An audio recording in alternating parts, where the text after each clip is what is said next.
You've found nightfall murmurs. When day fades into silence, the world begins to whisper. Some stories come as murmurs, some as warnings, but they all come at night. Don't be afraid to listen, but never listen alone.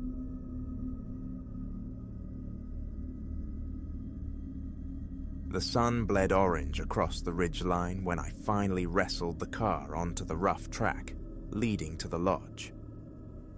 Bone-weary from the serpentine mountain ascent, I navigated the final, rutted yards.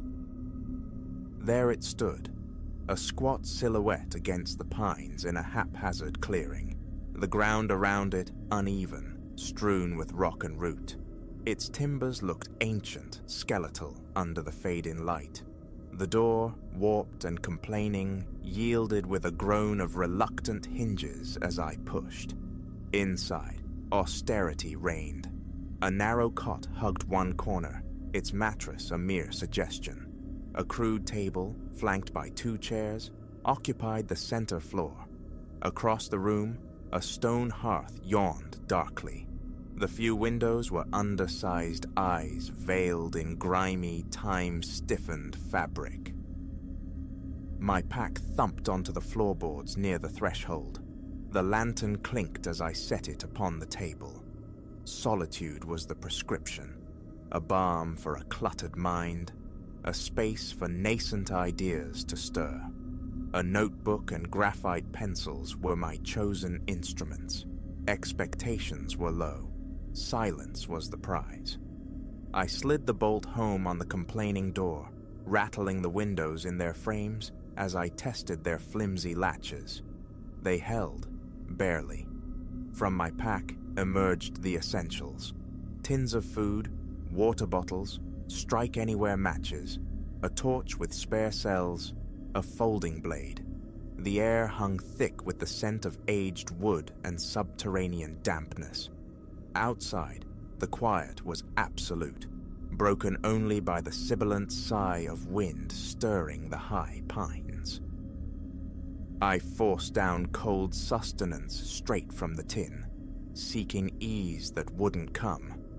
At the table, pencil poised over paper, my thoughts remained stubbornly inert, heavy as river stones. Darkness seeped in, pooling in the corners before swallowing the room whole. I thumbed the lantern alight, its glow pushing back the gloom, and positioned it near a window, hoping to pierce the encroaching night. Peering out, visibility ceased mere feet away. The pines pressed close, the blackness between them a tangible void. Wind-skittered branches cast dancing, distorted shadows. Occasionally, a different sound feathered the edge of hearing, a low susurrus perhaps, or a breath held too long.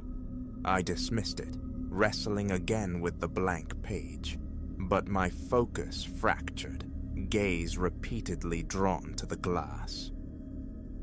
Midnight tolled somewhere beyond the mountains when a distinct whisper curled through the wood, soft, brief, like words dissolving on an exhalation. Rising, I crept to the window, pressing my ear to the cool, ancient pain. Meaning, if any existed, remained elusive. Torch in hand, I doused the lantern's flame, cracked the door, and swept the beam across the clearing. Light glanced off damp bark, illuminated patches of struggling grass. Branches swayed in the breeze, shadows writhing. No one. The whispering had ceased. I retreated, bolting the door, the tumblers echoing too loudly in the sudden quiet. Hours crawled by. Then it returned, closer this time, a murmur too rhythmic, too deliberate for the indiscriminate wind. A cold fist clenched around my heart. Torch gripped tight, I moved to the window nearest the sound. Condensation filmed the old glass. A sheen of sweat prickled beneath my shirt. Wiping my brow, I fought to steady my breathing, then cast the torchlight outwards. At first, only the familiar tangle of branches, the uneven earth. Then, nestled between two sentinel pines, a presence, tall, impossibly slender, limbs like stretched sinew. Its eyes caught the beam, reflecting with an unnatural, glassy luminescence. Motionless, the silhouette of a head, the suggestion of a face obscured by distance and shadow. Humanoid, yet fundamentally wrong. My throat constricted, silence stretched, broken only by the frantic thrumming in my ears. I held the light steady. After an eternity measured in heartbeats, it recoiled, melting back into the solid darkness between the trees. Vanished. The remainder of the night was a vigil, back pressed against the rough-hewn wall, torch clutched in one hand, knife in the other. Sleep was an impossibility. I strained to catch any further sound, but only the wind's monologue filled the void. When the first tentative grey light filtered through the grime-streaked windows, I rose stiffly. Outside, torch still in hand despite the dawn, I circled the cabin and found them. On the window panes, handprints, fashioned from dark, viscous mud, not smeared randomly, but arranged, meticulously placed in rows and concentric circles, forming intricate alien sigils. I touched one. The mud was dry, cracked like parched earth. How could this have happened unheard, unseen, while I was mere feet away? Someone, had stood just outside, marking the glass. I scanned the clearing again. No tracks marred the damp ground, no twigs snapped underfoot. Only these cryptic mud-caked emblems. Wiping proved futile. They clung stubbornly. Only a wet rag and vigorous scrubbing began to lift them, leaving faint, ghostly stains behind. Throughout that long day, I wrestled with reason. A local prankster, perhaps? Some elaborate jest? Ignore it. Focus on the work, I counseled myself. But the muse remained elusive, chased away by the phantom touch on the glass. Every glance towards the windows sent a fresh tremor through me. The urge to flee warred with the long miles traveled, the stubborn refusal to be so easily routed. One more night. I would stay one more night. Perhaps confrontation was possible. Before dusk painted the sky again, I gathered heavy stones, piling them near the door like crude fortifications. Windows were latched, the door bolted, the lock tested twice over. Hunger gnawed, but my stomach recoiled. I managed only water, pacing the confines of the small room like a caged animal. As true darkness descended, I lit the lantern but placed it low, near the hearth, its glow diffuse, less visible from without. Then, I took my post near a window, torch dark, senses straining into the night. My own breathing sounded unnervingly loud. Time stretched, viscous and slow. An ache bloomed between my shoulder blades. Hours later, a faint scratching. Fingernails, it sounded like, drawn across wood. It emanated from the cabin's rear wall. I rose, silent as smoke, drifting towards the sound. Ear pressed against the timber, I listened. Steady, rhythmic, a deliberate abrasion. My teeth clenched involuntarily. Retreating, I retrieved the torch. Opening the door, stepping into that waiting darkness, felt like madness. Yet the alternative, ignorance, was worse. Knife and torch held ready, I eased the door open and slipped outside. The night air bit cold, my breath pluming white. Slowly, deliberately, I rounded the structure, torch beam slicing ahead, playing over the weathered planks. Reaching the back wall confirmed it. Scratch marks marred the wood, not deep, but undeniably fresh. Thin slivers of wood curled where the surface had been scraped, the underlying timber faintly damp. I swung the torch beam towards the tree line. There, 10 feet away perhaps, hovering at the clearing's edge, the tall figure, eyes again catching the light, twin points of alien fire. Sharper now, the details swam into focus. Skin like bleached parchment stretched taut over bone. Unnervingly long arms hanging limp. No discernible clothing, though shadows clung to it like a shroud. It simply stood, watching. I raised the knife, my voice a ragged tear in the silence. "Who are you? What is it you want?" The figure offered no reply, no sound.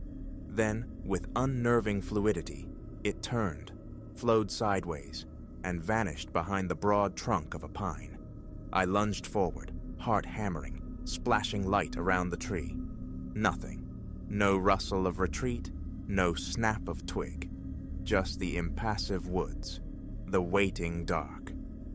Backing away slowly, knife still extended, I regained the dubious sanctuary of the cabin, slammed the door, slid the bolt, and dragged the heavy table against it. The night bled away in agonizing increments. The scratching resumed, migrating from wall to wall. I remained inside, a prisoner in my own refuge, torch beam sweeping uselessly across the interior walls, waiting. The scratching would pause, then restart elsewhere. The faint whispering returned intermittently, a sibilant breath just beyond the wood, devoid of language but freighted with chilling intent. Sweat beaded on my forehead, slicked my palms. Claustrophobia pressed in. I yearned to bolt, to plunge into the woods, but the blackness outside promised only disorientation, a different kind of trap. Dawn felt lifetimes away. As morning approached, the scratching intensified, focusing now, it seemed, on the planks covering the windows. Short, sharp taps joined the scraping. I stood rigid near the door, shouting again, "Go away!" My voice cracked. I struck the door with my fist, a hollow, unsatisfying sound. A pause from outside. Then, closer than ever, the whisper returned, tinged this time with something akin to amusement, a dry, airy chuckle that raised the hairs on my neck. I recoiled, knife held defensively, torch beam dancing wildly. The boards vibrated faintly with the persistent scraping. The wood felt terrifyingly thin. If it pushed, if it truly tried. The impulse to run surged again, strong and primal, but the unknown forest, the darkness, the certainty of tripping, falling, becoming utterly lost. I stayed, pacing softly, listening. The scratching became a torment, circling, probing, testing. Hours dissolved into a blur of hypervigilance and encroaching exhaustion. My legs trembled, my arm ached from the sustained tension of gripping the knife. I forced myself to lower it, flexed numb fingers, kept the torch off, conserving power, relying on ears straining against the silence. Twigs snapped nearby. Leaves rustled with unnatural deliberation. Once a low grunt, followed by the soft crunch of footsteps moving away. Hope flickered. Was it leaving? Then, as the first hint of gray diluted the absolute blackness outside, the sounds ceased entirely. Silence descended, heavy and profound. I waited, scarcely breathing, for a full hour after true dawn broke before daring to move the table, to unbolt the door. Gray light illuminated an empty clearing. I circled the cabin. More scratches scarred the walls, deeper now, gouged into the wood. One plank near a window showed a hairline crack. Touching it sent a shudder through me. The windows, barricaded from within, were inaccessible, but peering through the gaps revealed new mud handprints on the exterior glass. Another complex, disturbing pattern. The faint, earthy, damp smell of the mud turned my stomach. Enough. I couldn't endure another sunset here. Belongings were stuffed hastily back into the pack. Torch, knife, the meager remnants of food and water. As soon as the path was clearly visible, I fled. Every few yards, a glance back, heart pounding a frantic rhythm against my ribs. The figure remained unseen. The forest seemed unnervingly normal now, birdsong filtering through the canopy, wind sighing gently. It took an eternity, navigating by landmarks seared into memory. The lichen-covered boulder, the fallen log, the patch of shoulder-high ferns, to reach the car. The engine turning over felt like a resurrection. Miles dissolved behind me on the main road before the knot in my chest began to loosen, though it never fully disappeared. Peace? Inspiration? I found neither in those woods. I found something else entirely. Something ancient and patient and deeply unsettling. I have no name for it, nor do I seek one. Explanations feel irrelevant, dangerous even. That place, those whispers, the luminous eyes, the mud-drawn sigils on the glass. They are memories I wish to bury deep. Sleep offers little respite. The phantom sound of fingernails on wood lingers. I crave silence now. A true silence, empty and benign, not one that merely waits, listening just beyond the light.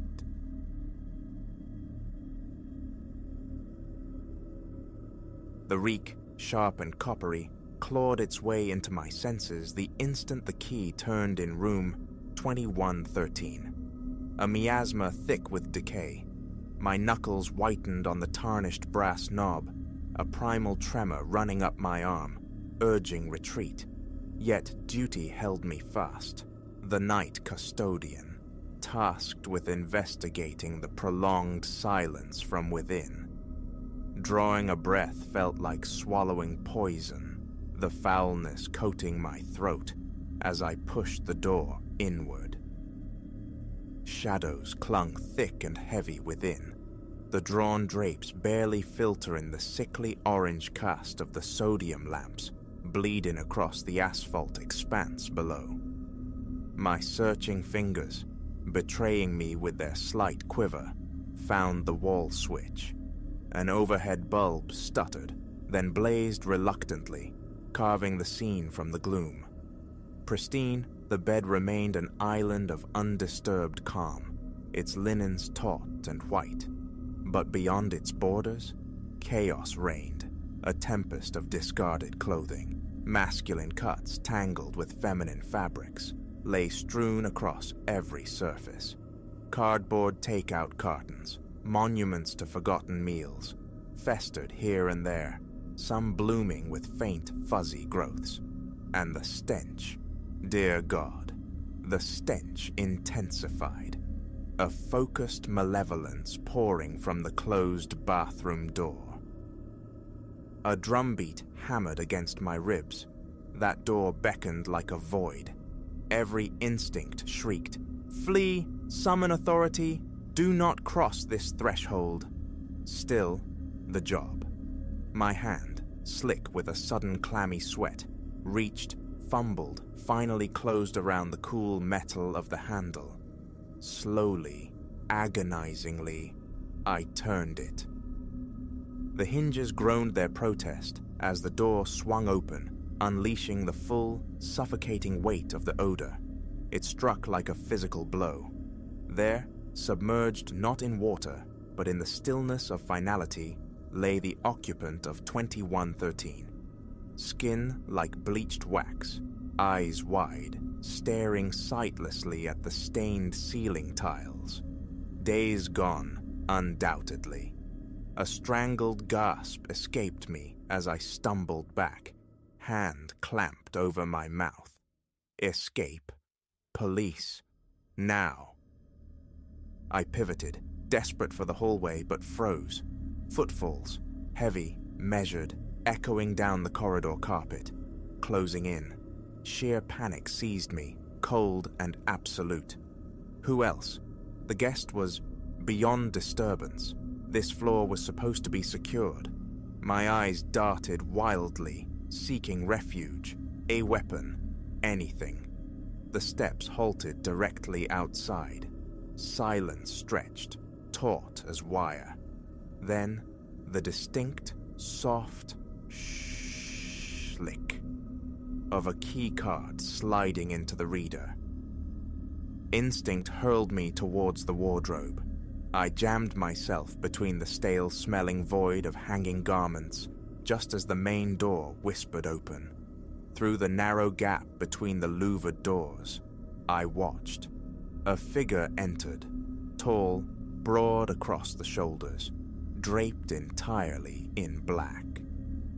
A hood shadowed his features, but the dim light caught the predatory gleam in his eyes.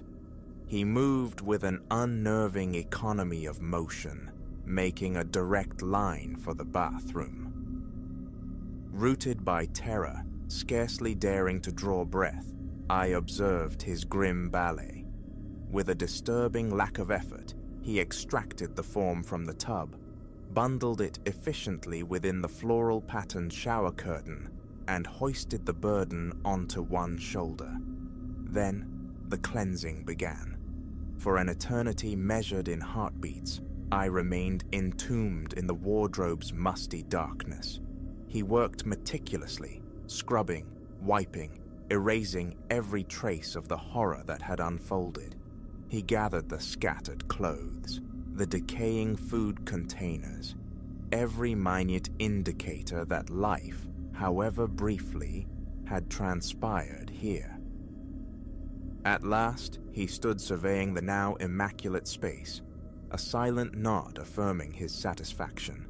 He turned towards the exit, but he paused. Slowly, deliberately, his hooded head swiveled towards my hiding place. My heart seized. He knows. He heard me. I pressed myself deeper into the hanging coats, trying to will myself into non-existence. One step he took towards the wardrobe. Another. The rush of blood roared in my ears. The flimsy door was about to be flung wide. Then a sudden sharp buzz sliced through the tension. He retrieved a phone from his pocket, glanced at the screen, and the intensity directed at the wardrobe dissipated. Without a backward glance, he melted back through the main door, taking his grim package with him. Only when the corridor fell utterly silent did the air return to my lungs in ragged gasps. My legs, unreliable as newborn colts, carried me from the wardrobe. The room, sterile and anonymous once more, mocked my reeling senses. What now? Report this? Who would credit such a tale? The evidence was gone, meticulously expunged, and if belief somehow dawned, would the man in black return for the witness? I staggered towards the elevators, jabbing the lobby button with a trembling finger. The mirrored doors slid shut, reflecting a ghost, pale, hollow-eyed, fear etched deep into my features. Ding. The lobby. I stepped out, striving for composure, a mask of normalcy. Chloe was at the front desk, her brow furrowing slightly as I approached. "Everything all right, Elias?" Her concern felt miles away. "You look like you've wrestled a demon." A smile, brittle and unconvincing, stretched my lips. "Just tired," I managed, the lie tasting like ash. "Long night," she nodded, accepting it. "Go grab a coffee. Take 5. I've got this." Mumbling gratitude, I retreated to the staff break room, collapsing onto a plastic chair. My mind was a frantic scramble. Pretend? Impossible. Speak up. Perilous. My phone felt heavy in my hand, the emergency number a terrifying possibility.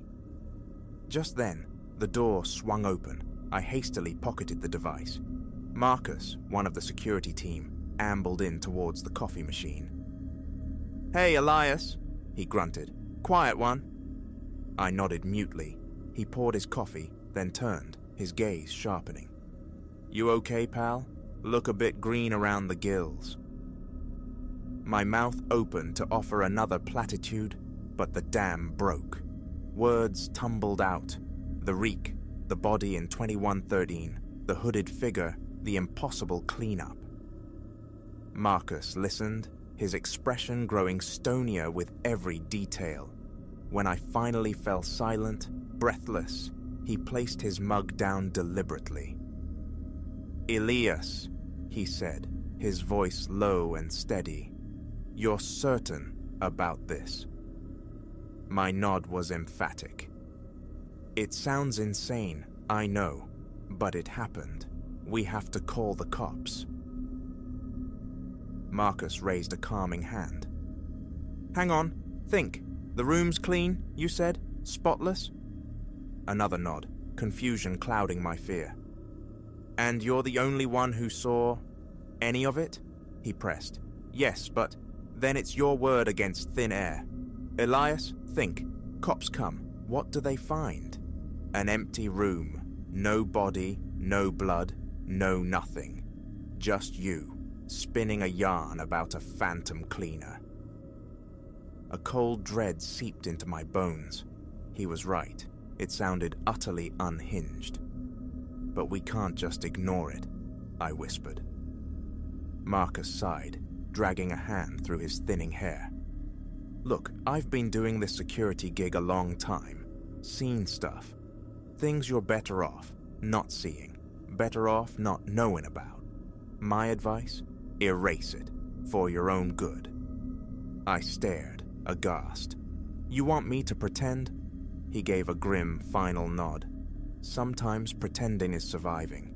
Trust me on this, Elias. You don't want any part of whatever this is." He picked up his coffee and left me there, adrift in the sterile quiet. For long minutes I sat, the battle raging within me.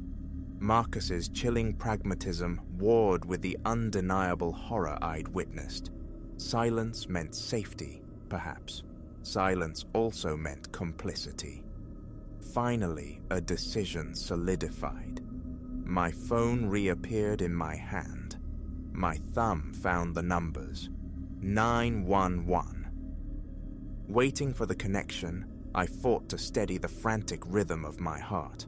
What awaited me down this path, I couldn't fathom, but the alternative, living with the silence, was unbearable. 911, state your emergency, a dispassionate voice inquired. I took a shaky breath. "I need to report a murder," I said, the words trembling slightly in the empty room. "At the Meridian Inn, room 2113. As I began the impossible task of recounting the night's events, an unshakable feeling prickled the back of my neck, the sensation of being watched. My eyes scanned the vacant corners of the break room, half expecting the hooded figure to materialize from the shadows. Alone, for now. The future was a terrifying unknown, but one certainty remained. The stain of room 2113 was indelible, a secret that threatened to devour me whole. I had chosen my path. Now I could only pray it led somewhere other than deeper into the darkness.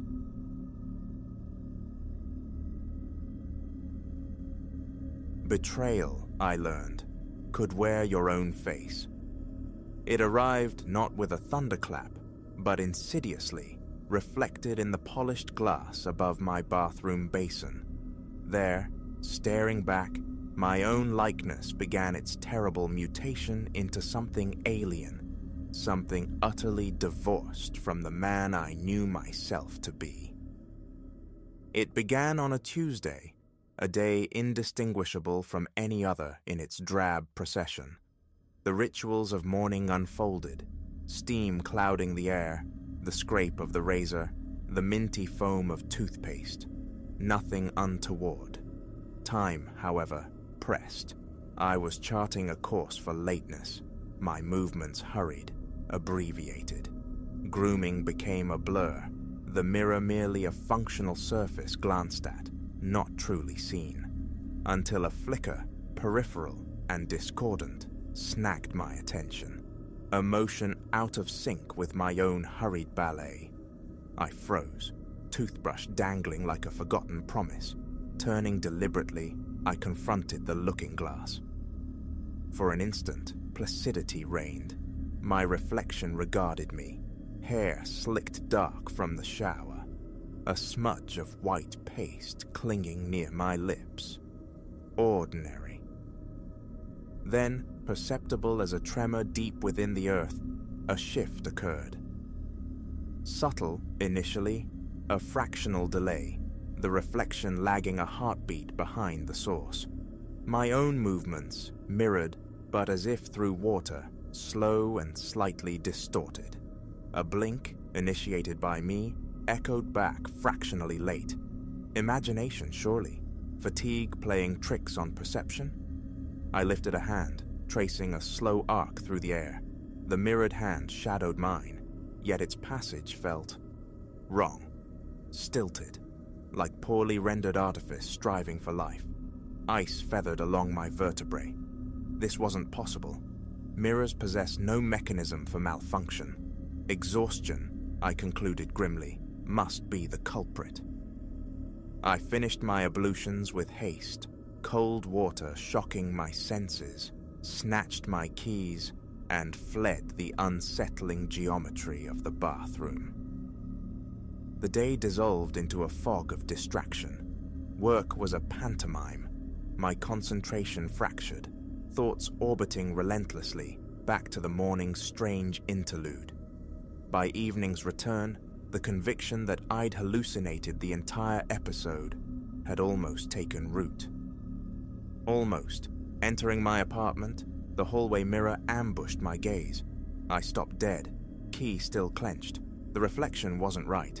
The visage was undeniably mine, Silas Thorne, weary from the day, but the expression it wore was a grotesque mismatch.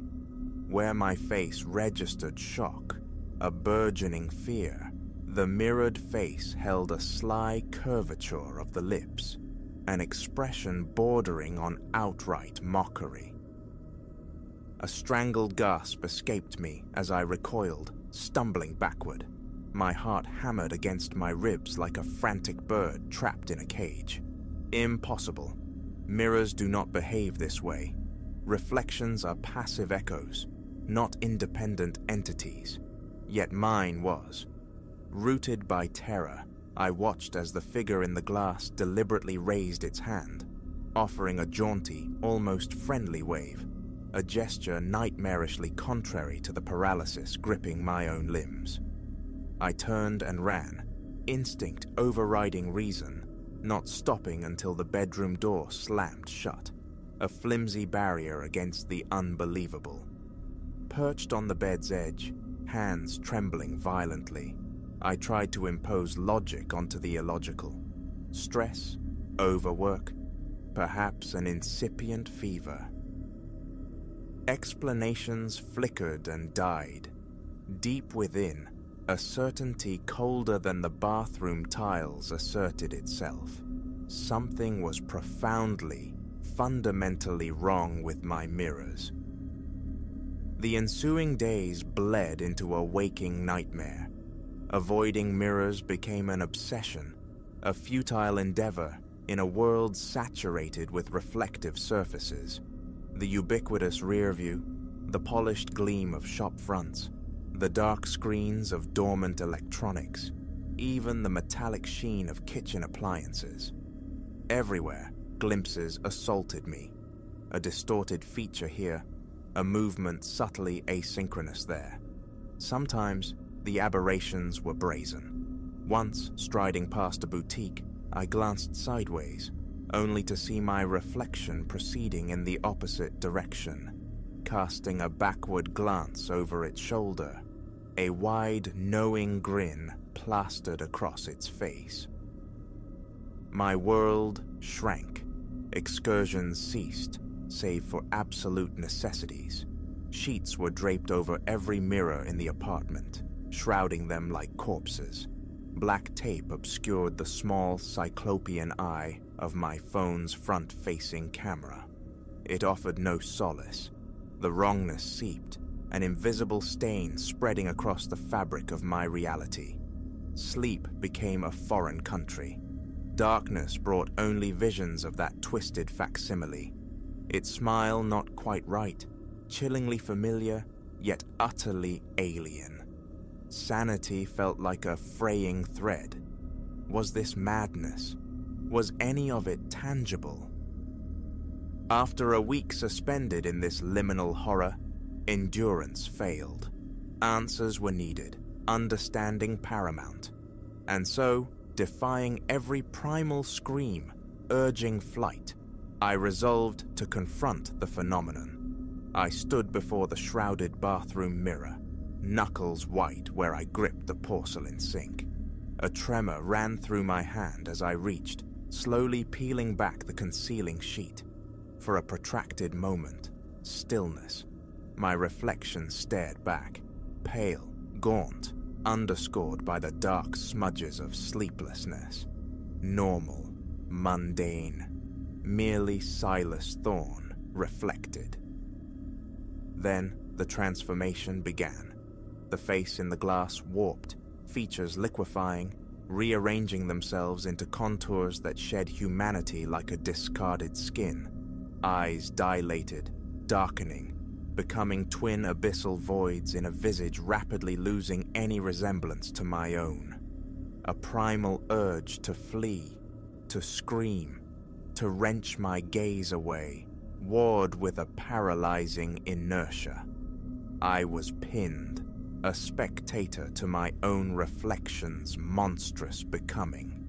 And then it spoke.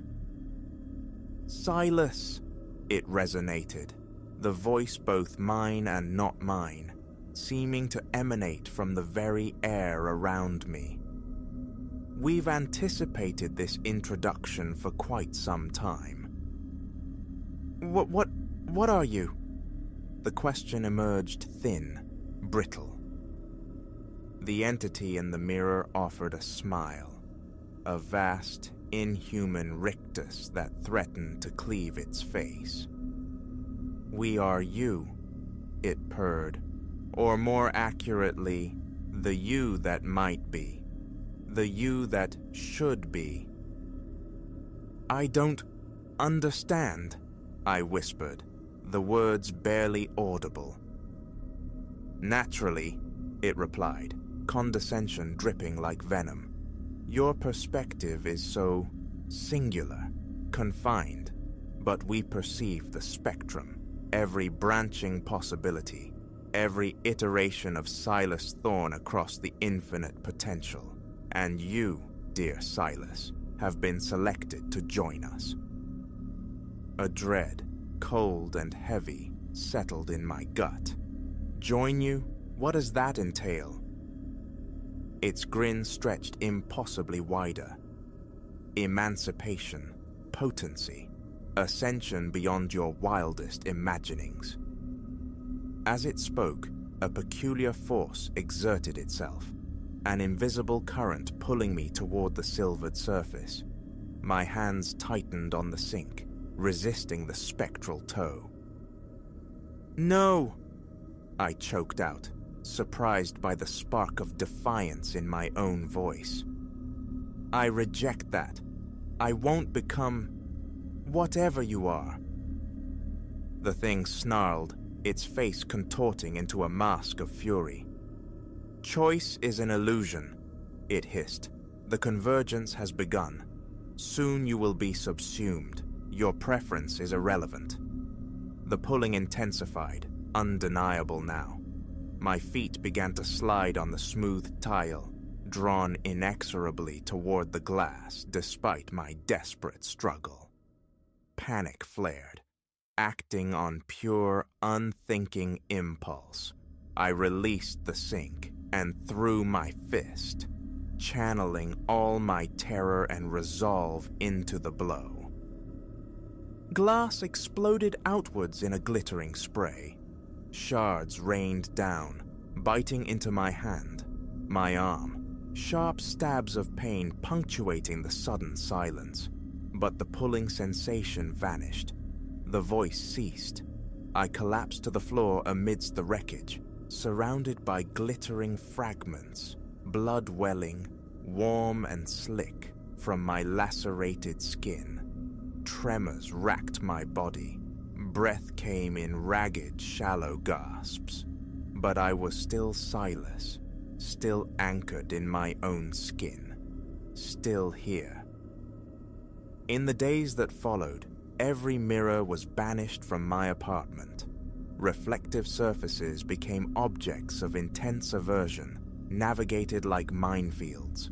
I curated a narrative of victory, told myself the horror was excised, the battle won. Yet sometimes, a fleeting movement catches the corner of my eye. In the dark sheen of a window pane after dusk, the transient shimmer of a rain puddle. For a bare instant, I see it, that distorted face, those inhuman eyes gazing back from the periphery.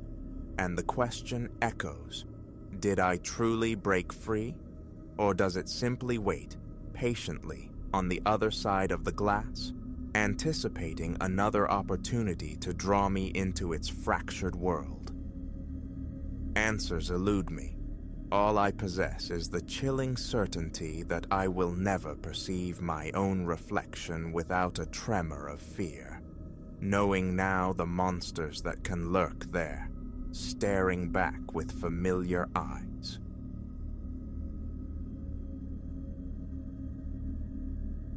The Nocturne Limited was never my preferred passage. A certain vertigo attended the view from its windows, the familiar world dissolving into streaks of shadow, a smeared canvas rushing past while the carriage pulsed with its relentless metallic heartbeat through the inkwell of night. Necessity, however, is a stern conductor. Home beckoned, and this iron serpent was the sole path. It would be unremarkable, I assured myself, a sparsely populated journey swallowed by the quietude, a prophecy spectacularly unfulfilled. My arrival was tardy, the day having wrung me dry. The terminus breathed desertion, its vast emptiness punctuated only by the low thrum of unseen mechanisms and the solitary echo of retreating steps somewhere in the cavernous distance. Locating my assigned place, the carriage's vacancy struck me not as a comfort, but as a void amplifying the silence. A scattering of solitary figures punctuated the length of the train, islands in an ocean of unoccupied seats. With a groan and a sigh of released brakes, we slid into motion. The vibration underfoot was initially a soporific hum. I surrendered to the seatback, seeking oblivion. The wheel's rhythmic cadence on the steel lines, a monotonous lullaby. Beyond the glass, darkness reigned absolute, save for the phantom flicker of a remote farmhouse, or the lonely vigil of a sodium lamp, swallowed instantly by the rushing void. My eyelids grew heavy, observation dissolving into drowsiness. Then, near the meridian of midnight, it began, the sound that fractured the mundane. Subtle at first, a mere whisper beneath the train's own drone, a soft, insistent tap, tap, tapping, like hesitant knuckles on wood. Surely, I reasoned, another passenger stirring, baggage shifting. Yet as minutes bled into one another, the rhythm solidified, grew bolder. And its origin, it wasn't from within the carriage. It emanated from the very partition beside my shoulder. Slowly, a chill blooming on my skin, I turned. The adjacent seat gaped empty. Behind me, the same. Only the carriage wall, trembling faintly with the journey's momentum. But the tapping persisted, measured and unhurried. 3 distinct raps, a breath of silence, 3 more. A pattern repeated, patient, expectant. It felt like something outside. That wall, something traversing the rushing blackness alongside us, sought entry. I leaned closer, straining my ears. The sound was undeniable, crisp against the train's drone. Tap, tap, tap. Pause. Tap, tap, tap. My pulse became a frantic drummer against my ribs. Logic dictated emptiness on the other side of that partition. Nothing but sheer metal skin and the gale tearing past at speed. No platform, no ledge, no conceivable purchase. I fought the rising panic, labeling it fatigue, the rattling complaint of loose fittings. But the sound refused dismissal. It intensified. My gaze darted around the carriage, seeking alliance, a shared glance of disbelief. Nothing. The few fellow travelers remained cocooned in their private worlds, asleep, faces slack, or lost in the cold glow of handheld screens, utterly deaf to the insistent summons filling my own head. The tapping continued, a relentless metronomic intrusion, intolerable. I surged to my feet, stumbling into the aisle, needing only distance. The instant my shoes touched the narrow carpet, silence fell, absolute and abrupt. I stood frozen, breath held captive, listening. Only the train's ambient hum remained, the rustle of fabric from a distant seat. A shaky exhalation escaped me. Perhaps it had been mechanical, a stress unique to my location, weariness playing tricks. I glanced back towards my seat, half braced for the sound's return. Quiet. A walk then, to dispel the tension, stretch cramped limbs, shake off the accumulated strangeness. I moved towards the front, passing through the connecting doors. The further I progressed, the deeper the hush became. The low murmur of distant conversation I'd vaguely registered earlier had vanished, leaving only the track's clatter and the occasional groan of the train's articulated spine. The next carriage greeted me with sheer emptiness. Vacant rows stretched under flickering fluorescent tubes that cast elongated, dancing shadows. A prickle of unease traced my spine. This level of desertion felt unnatural, portentous. Yet, dismissing it as late-night travel reality, I pressed on. 2 more carriages yielded the same stark tableau. Empty seats, flickering lights, a silence so profound it felt like the train itself was holding its breath.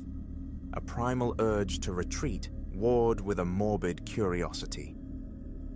It was then I registered the footfalls, faint yet unmistakable, originating from the carriage immediately ahead. Measured, deliberate steps, pacing just beyond my sight line. I accelerated, my own heart thudding a counter-rhythm. The steps persisted, maintaining their distance, a teasing echo always just out of reach. Reaching the connecting door, I wrenched it open, stepping through with urgency. The space beyond was as barren as the others. No soul in sight, only the wavering lights and the silent accusation of abandoned seats. And the footsteps ceased. I lingered, adrift, my thoughts scrambling for purchase on a logical explanation. A passenger passing through moments before, an acoustic trick of the moving train, but a deeper conviction resonated. This train, this journey, was fundamentally wrong. Turning, intending to hasten back to the relative normalcy of my own seat, the lights in this carriage spasmed violently. Then, utter blackness. My breath hitched. Immobility claimed me. The train continued its relentless surge forward, the track's vibration a tangible reminder of motion, but the world within the car was now absolute night. I waited, muscles tensed, for the light's return. They remained extinguished. Instead, the air grew perceptibly colder, the silence thickening, becoming oppressive. And then, the voice. A whisper, initially, soft as dust, yet it coiled icy tendrils around my spine, low, grating, impossibly close behind me. "What purpose brings you here?" I whirled, heart hammering against my ribs, finding only impenetrable darkness. The carriage remained void. I recoiled, a step, then another, my pulse roaring in my ears. "Run!" screamed my instincts. "Flee!" but my feet felt leaden, anchored to the floor. "What purpose brings you here?" The voice insisted, louder now, edged with impatience. Backing away, hands trembling, I groped blindly for the door behind me. The air felt dense, heavy, a physical weight pressing down. My fingers scrabbled, found the handle. The voice swelled again, echoing in the confined blackness, resonant and demanding. "What purpose brings you here?" Finally, the handle turned.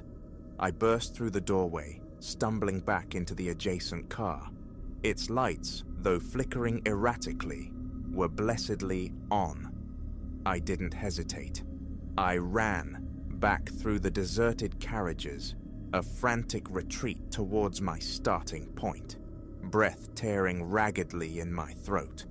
I didn't slow until I collapsed back into my own seat, gasping, struggling to regain control. The carriage was as I'd left it. The few passengers remained oblivious, adrift in their separate silences, as if the preceding terror had been mine alone. But the memory, the cold, the voice, they were indelibly real. The remainder of the journey passed in rigid wakefulness. My gaze remained fixed on the window, on the ceaseless flow of amorphous darkness beyond the glass. I didn't shift, I didn't doze. I merely endured, marking time by the changing rhythm of the wheels until the blessed deceleration announced our arrival. Stepping onto the platform felt like breaching the surface after a terrifying plunge. The station air cleaner, saner. Yet, walking away into the pre-dawn chill, I carried an unshakable conviction. Something unseen, something from the heart of that journey, had disembarked with me. A presence I couldn't pinpoint, but whose weight I felt nonetheless. The Nocturne Limited has remained untraveled by me ever since.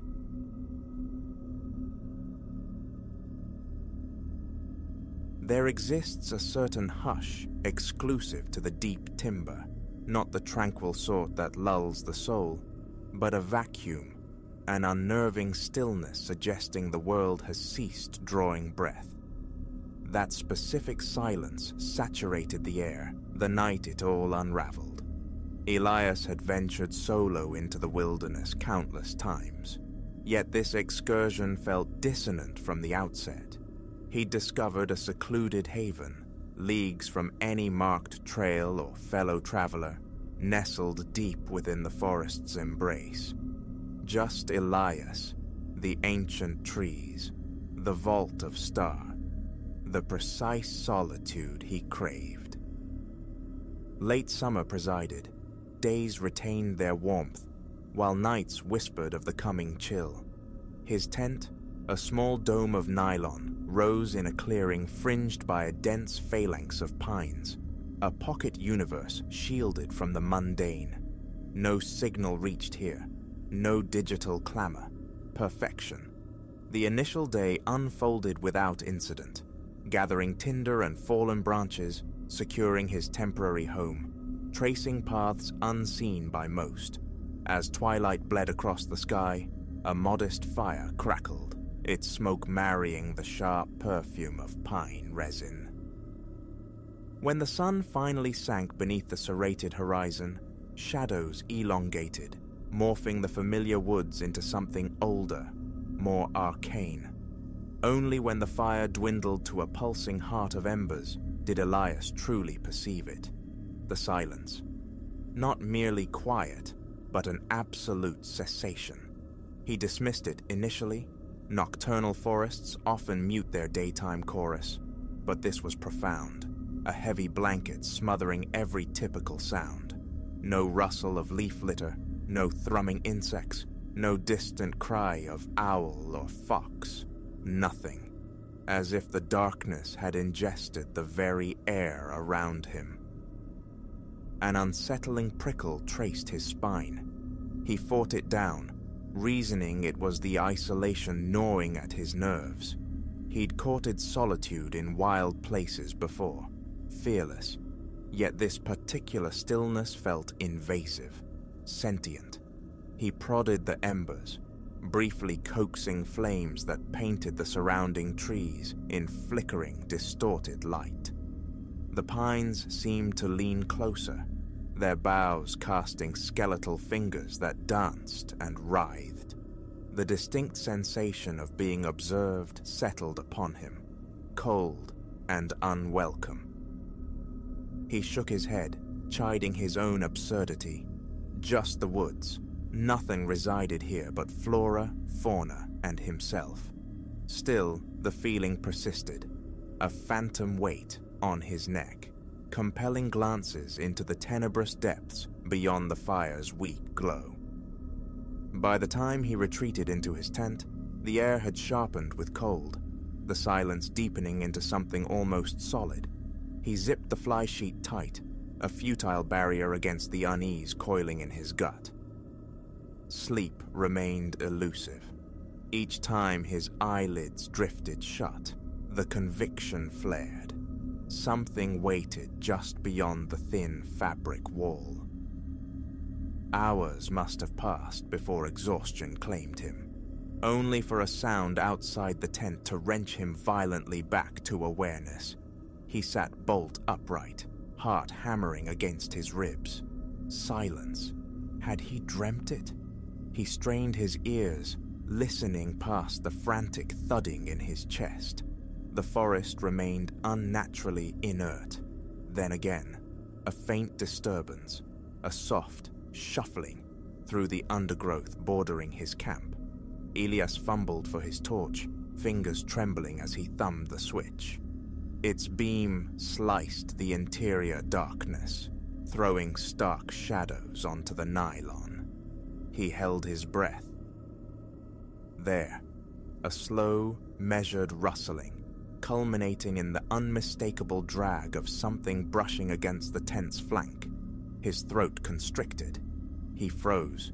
This wasn't the random passage of a deer or raccoon. The movement felt too deliberate, too aware. It knew he was inside.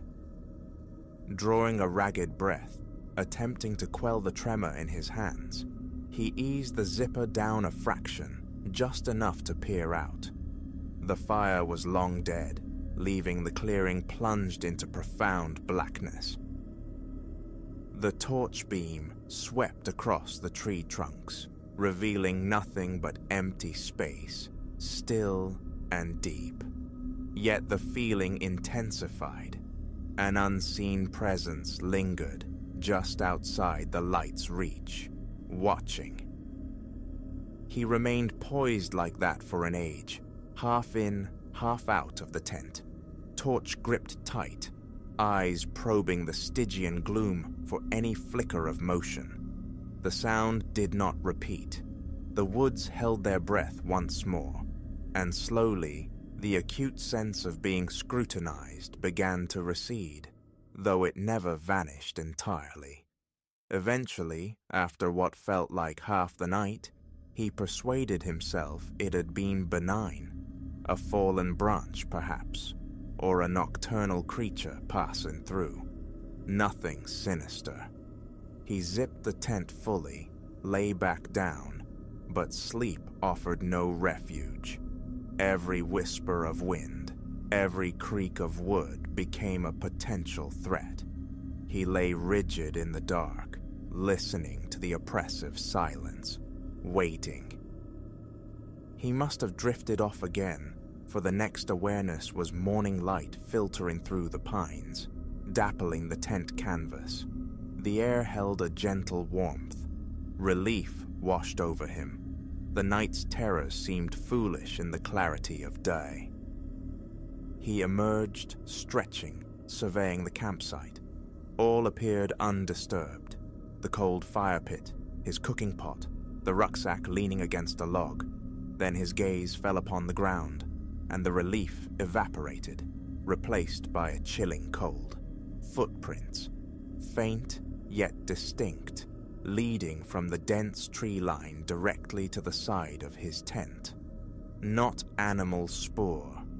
These were too large, too defined, barefoot, and unsettlingly human in shape. Ice water flooded his veins. He crouched, tracing their path visually. They circled the tent completely, then retreated back into the forest's concealing depths. Someone, something, had stood mere feet away while he slept, then melted back into the wilderness. His mind raced, frantic. Who? No other camps existed for miles. No trails led this deep intentionally. And the silence. Why hadn't they announced themselves? Why just observe? A creeping, visceral dread took hold as he packed, movements jerky, hands unsteady as he crammed gear into his rucksack. Another night here was unthinkable, not with the certainty of that clandestine visitor. The return hike felt utterly transformed. Trees that yesterday seemed majestic now appeared menacing, their shadows grasping like skeletal claws. Every snapped twig, every rustle of unseen life sent jolts of adrenaline through him. He felt naked, exposed, the sensation of being followed a palpable weight on his back. When his car finally came into view, a symbol of escape, he practically threw the pack inside and scrambled behind the wheel. The engine turning over was the most beautiful sound he'd ever heard. As he bumped down the dirt track, he risked a final glance towards the trailhead in his rearview mirror and saw it, a figure partially obscured by the trees at the forest's edge, motionless, tall, unnaturally slender, its features lost to shadow.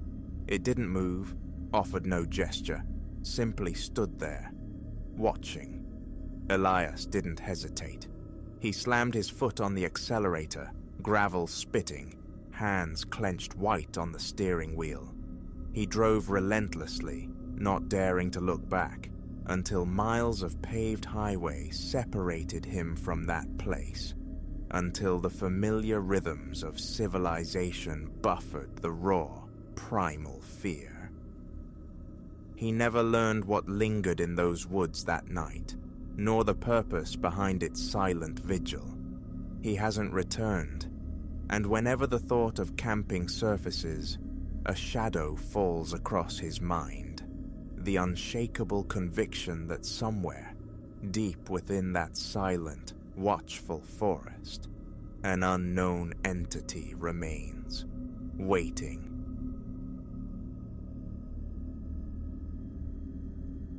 Midnight first breathed its presence through a sound like brittle parchment turning, a dry rustle originating somewhere near the foot of my bed.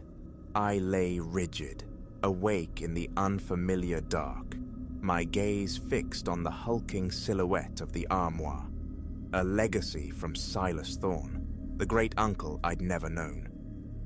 That night remains etched sharp. It was the first time the house, my supposed sanctuary, felt instead like a closing fist. The armoire, carved from some timber dark as old blood, stood sentinel. Silas, a man lost to time and memory, had left no closer kin, and through some labyrinthine twist of forgotten lineage, his estate, this house, and its brooding contents, fell to me, Elias. It had arrived with the property a week prior. The air inside still clung thick with the ghosts of varnish and the stale breath of neglected carpets. Sleep, since my arrival, had been a shallow, troubled thing. The bedroom, compact and persistently cold, possessed a dampness that insinuated itself into fabric and skin alike. Night after night, a jolt would pull me from slumber, heart hammering, prickling with an unseen awareness, a sense of being observed. Initially, I dismissed it as frayed nerves. Necessity, stark and unyielding, had driven me here. The loss of my flat left only this inherited relic in the countryside, or the cramped confines of my car. My plan was simple: endure, repair, perhaps eventually sell. Even untouched, the armoire's doors would sometimes emit a low groan, a settling sigh in the quiet. I forced myself to ignore it. Within its drawers lay stacks of old photographs, portraits mostly, each confined in a stark wooden frame. The subjects belonged to another age, men and women draped in somber, archaic attire, their gazes unnervingly direct, devoid of smiles. No children softened their ranks. Their eyes held a glacial distance. Stranger still, not one face sparked recognition. They weren't my people, not from the scant family albums I possessed. Perhaps associates of Silas. He'd been a historian, the solicitor vaguely mentioned, or something similar, details lost in the terse legal handover. On the second night, the sound returned, that papery flutter, followed by whispers, not words, not yet, but the sibilant rush of numerous voices conferring in urgent, hushed tones. My pulse leapt, my mouth turned to dust. Fumbling for the lamp switch, I flooded the small room with weak light, eyes darting to the armoire. Its doors remained shut. The drawer containing the photographs was closed tight. Slowly, breath held, I swung my legs over the side of the bed, the chill of the floorboards biting through my socks. I pulled the armoire doors wide. All appeared undisturbed, save for one detail. A different photograph now lay atop the stack. A woman, austere in a high-collared dress, seemed to fix me with eyes sharper, more accusatory than I recalled. A shaky laugh escaped me. Had I simply misremembered the order?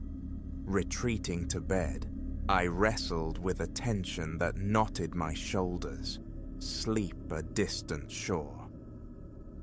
By the third or fourth night, patience frayed into raw anxiety. Each evening became a ritual, meticulously checking the arrangement of the 11 portraits, 10 men, 1 woman, their clothing dating them to the cusp of the 20th century. None smiled. None deviated from that unwavering forward stare, a collective posture of rigid defiance, as if guarding secrets. That night, the whispers woke me near midnight again. I bolted from bed, yanked open the drawer. The topmost photograph had altered.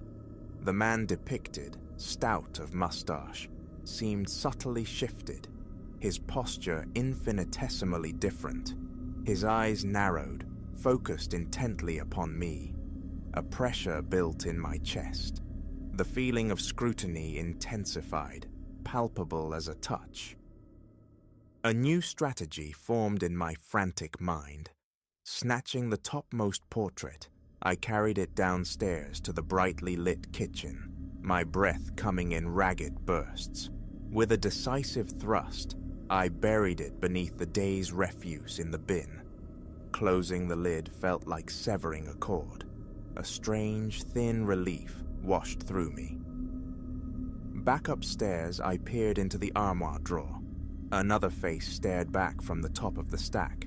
A different man, yet rendered in the same stark monochrome, clad in the same stiff formality. I crawled back into bed, steeling myself against the insidious murmurs.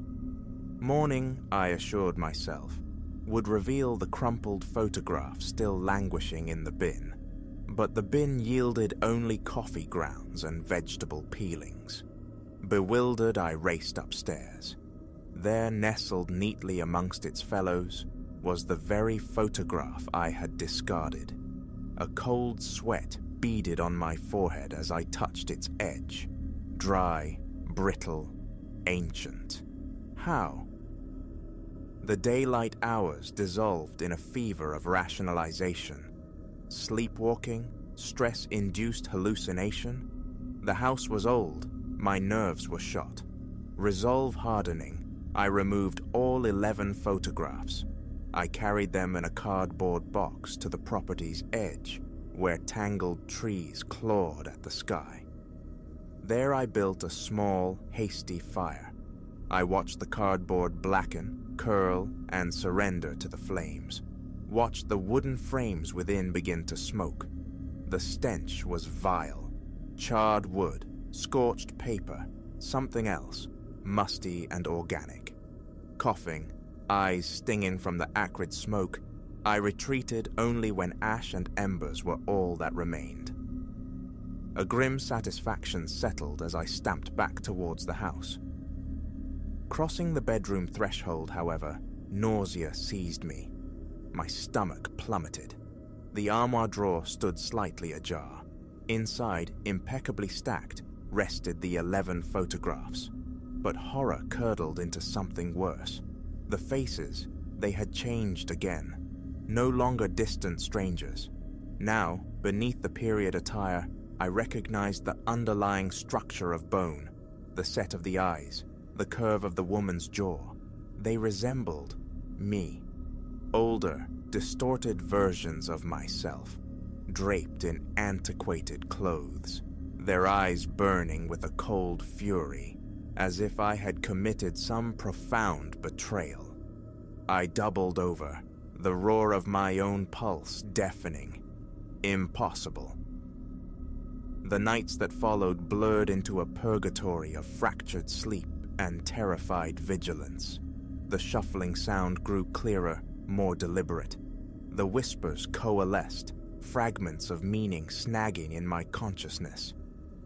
"Not ready," one voice insisted. "Inside," breathed another. "Must come closer." I lay slick with sweat, breathing shallowly, terrified any sound would betray my presence.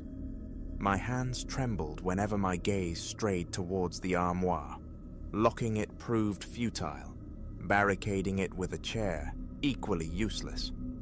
By dawn, the photographs would invariably be rearranged, each face inching closer to my own likeness.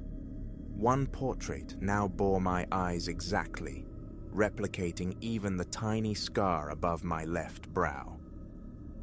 Attempts to summon help failed. My mobile found no signal in this isolated pocket. The house's landline remained stubbornly dead. Leaving crossed my mind, a desperate flicker, but finances tethered me here. This crumbling inheritance was my last resort.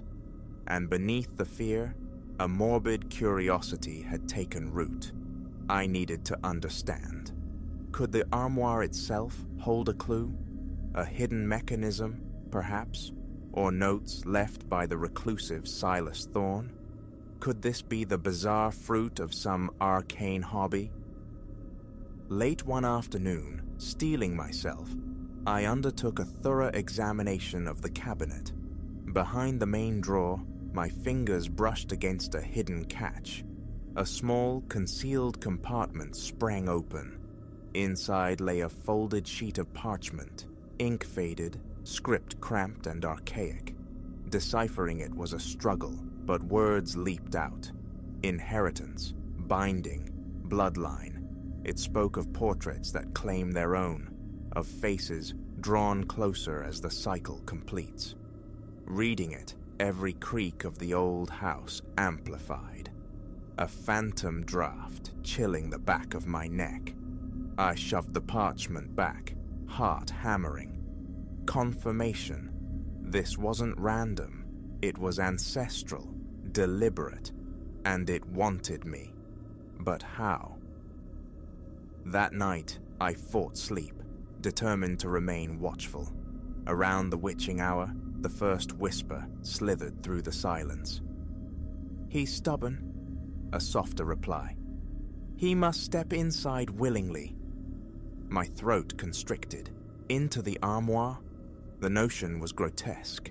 My heart thrashed against my ribs. A frantic prisoner. They were discussing me, the portraits themselves. The shift from strangers to warped reflections of me was undeniable. How much closer could they become? Would they begin to move as I watched? Driven by a morbid compulsion, I crept from bed, the floorboards groaning under my weight. Pressing my ear to the dark wood of the armoire, I felt it. A faint, deep vibration, like the hum of a hidden congregation, whispering urgently within. I swallowed, my mouth dry, palms slick. The lamp flickered, casting dancing shadows. With trembling fingers, I pulled the drawer open, a mere crack. It resisted, then yielded smoothly, revealing the photographs fanned like playing cards. The topmost image was now a perfect, unsettling replica of my own face, only older, harder, etched with lines of grim resolve. The eyes in the photograph seemed to glint with malevolent awareness. Revulsion surged. I slammed the drawer shut, narrowly avoiding crushing my fingers. Another desperate attempt seized me. Grabbing a knife from the kitchen, I returned and attacked the photographs in a frenzy, slicing and tearing at the brittle paper in the dim light. The murmurs escalated, rising in pitch, frantic, almost panicked. For a fleeting, terrifying instant, I thought I saw the eyes in the portraits dart wildly. When I was done, the floor was littered with ragged scraps. I gathered them into a pillowcase, breathing heavily, and rushed downstairs. I crammed the remnants down the kitchen drain, pouring boiling water after them, running the tap until the sink threatened to overflow. My hands shook violently, surely this time. But upon returning to the bedroom, my blood ran cold. A fresh set of photographs lay pristine within the drawer, fanned out invitingly. They were no longer merely like me. They were me. 11 iterations of Elias Thorne, captured from different angles, under varying light, but all sharing my face, stern, accusing, possessive. Something inside me frayed, snapped like an over-tightened wire. I stumbled back, collapsing onto the bed, gasping for air. Outside, the wind rose, rattling the window panes like skeletal fingers. The ensuing nights became a waking nightmare. I sat bolt upright, watching the armoire, straining to decipher the low conspiracy of whispers. They spoke of me as prey, devising a snare. "He must lean closer," urged one voice. "If we can catch his reflection in the glass," breathed another, before the collective hush fell again. Reflection. The word resonated with chilling significance. The frames held glass. If I stared too long, too closely, Would something look back, something that could pull me in? One night, consumed by a surge of panicked fury, I tried to physically remove the armor from the room. It resisted, heavier than seemed possible, its timber dense and unyielding as stone. I strained, muscles screaming, scraping it inches across the floorboards into the hallway. In that instant, the whispers erupted into frantic urgency. The wood beneath my hands vibrated violently. I stumbled back, scraping my knuckles raw. When I blinked, the armoire stood precisely back in its original position, implacable, unmoved. The very air in the room felt thick, hostile, pressing against my lungs.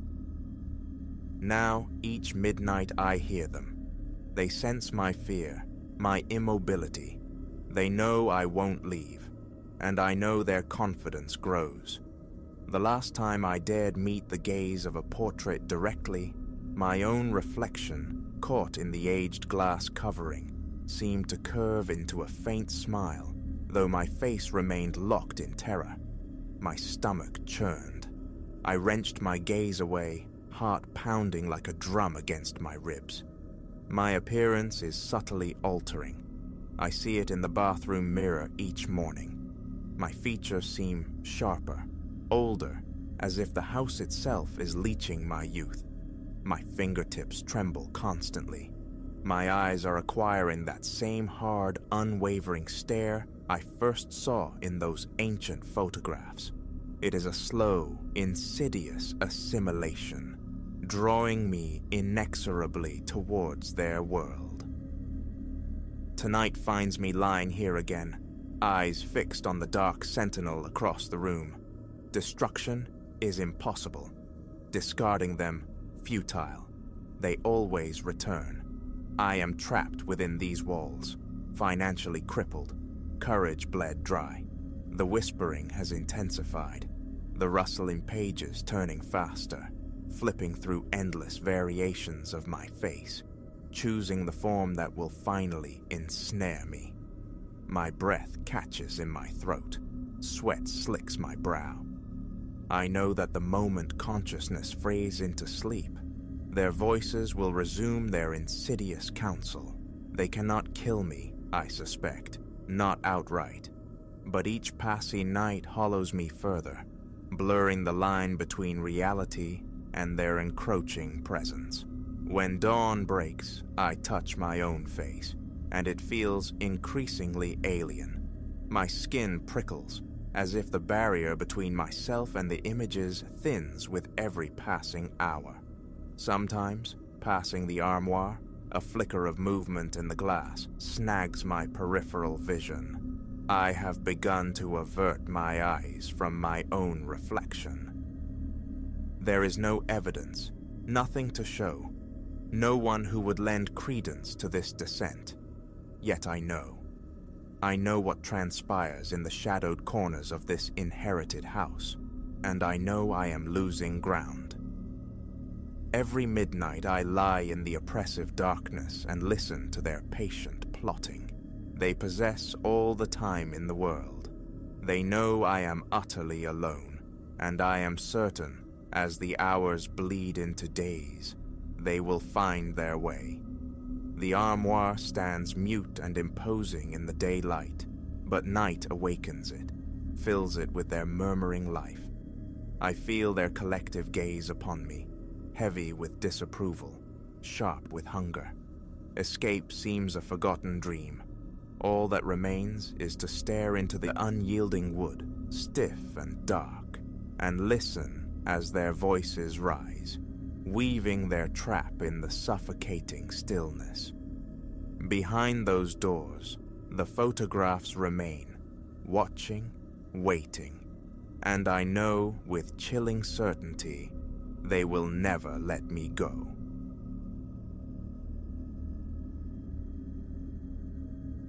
A harsh splintering, the brutal footfall of heavy soles on dry kindling, tore through the morning's fragile serenity.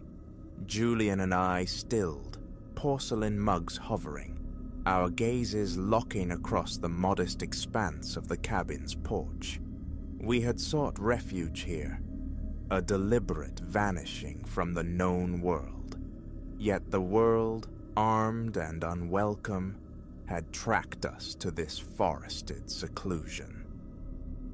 This was meant to be our sanctuary, a timbered haven secreted deep in the woods, leagues from any town, gloriously devoid of signal bars, adrift in the Sylvan Symphony.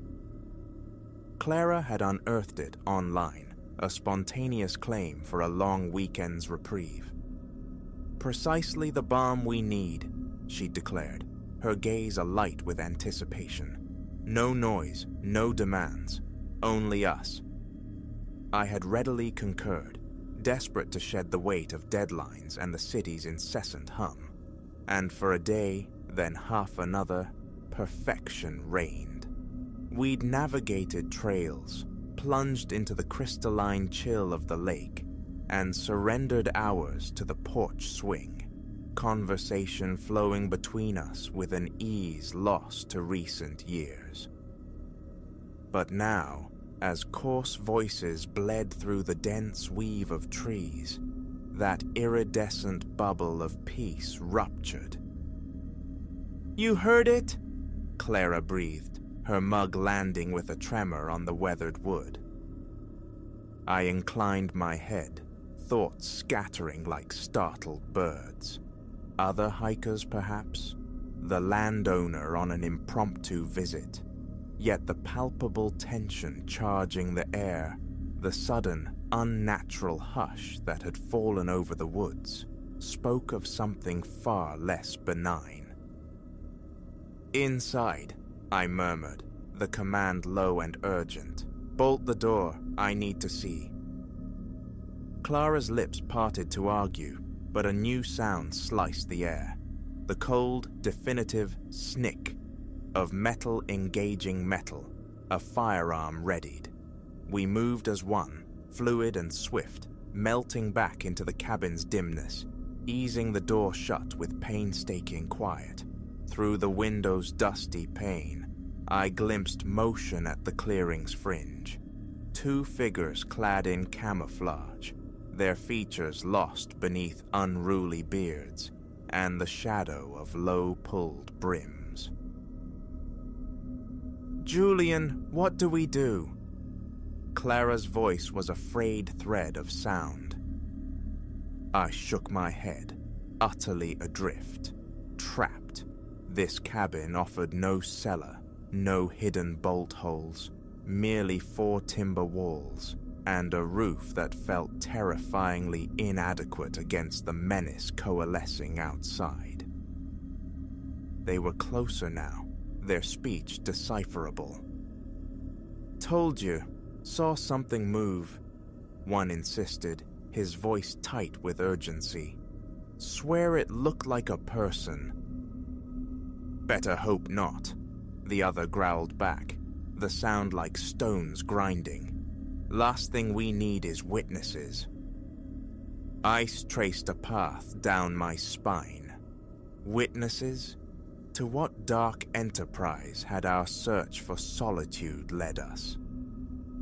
Clara's fingers clamped onto my sleeve, her other hand gesturing towards the cabin's rear wall. A small, high window punctuated the logs, barely wide enough for passage, our sole prospect.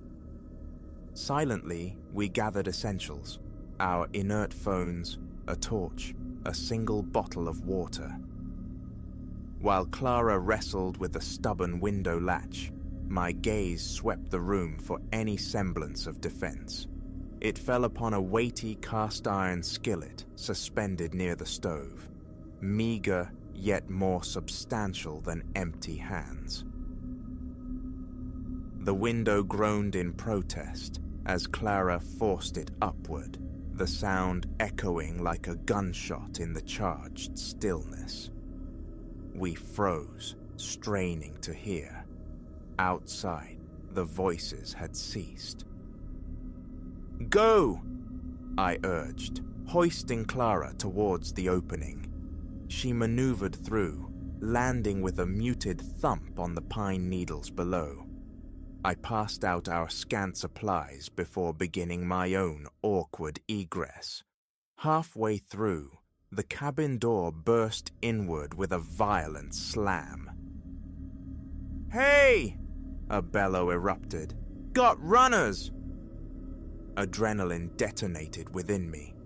I tumbled the rest of the way out, the rough-hewn sill tearing at my back. Clara hauled me upright, and then we were a blur, plunging headlong into the forest's embrace. Branches lashed our faces. Unseen roots clutched at our ankles. Behind us, the crashing pursuit, the shouts thinning as distance opened between us. We ran until our lungs screamed for air and our legs turned to water. Gasping, we collapsed behind the massive girth of a fallen ancient tree.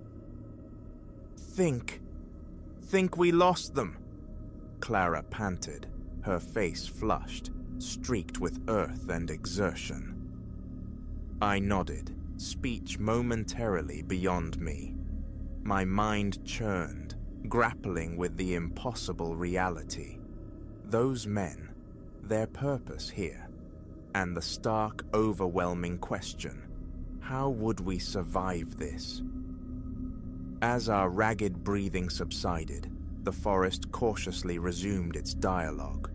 The tentative chirp of birds, the whisper of leaves stirred by a phantom breeze. It was almost possible to dismiss the preceding half hour as a fever dream, but the deep ache radiating through my limbs, the fear still coiling tight in my gut, confirmed its brutal truth. "We have to keep moving," I said at last, my voice raspy.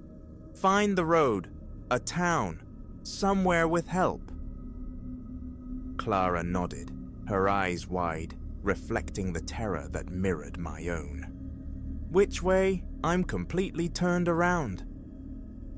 I retrieved my phone, a gesture born of habit, not hope. Still lifeless, but the compass icon glowed faintly. The access road was east, I recalled. Head that direction, we should eventually cross it. A flimsy strategy, but the only one available. We pushed onward, navigating the dense undergrowth with as much stealth as urgency allowed. Every snapped twig, every rustle from the leafy depths brought us up short, hearts hammering against ribs. Each time, only a squirrel skittering away, a startled jay taking flight. An eternity seemed to pass before a new sound reached us, the low, distant thrum of an engine. Hope surged, fierce and sudden. A vehicle implied a road, the possibility of rescue. But as we crept closer, drawn by the sound, that nascent hope curdled, turning to ash. Through a screen of leaves, a clearing unfolded, revealing a scene that froze the marrow in my bones. A dozen men, perhaps more, swarmed around several large trucks. Crates were being unloaded, their contents obscured, yet their illicit nature hung heavy in the air. This wasn't some minor trespass. This was organized, equipped, and lethally serious.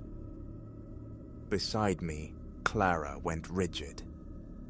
"We have to go," she whispered, the words barely audible. "Right now." Before we could retreat, a sharp cry split the air. "Over there! Movement!" We fled, stealth abandoned, caution consumed by raw panic. We crashed through the wilderness, briars tearing at fabric and flesh, the uneven ground a constant threat. Behind, the cacophony of pursuit swelled. Shouts, the splintering of branches, and then the sharp crack of gunfire. wood exploding from a tree trunk nearby.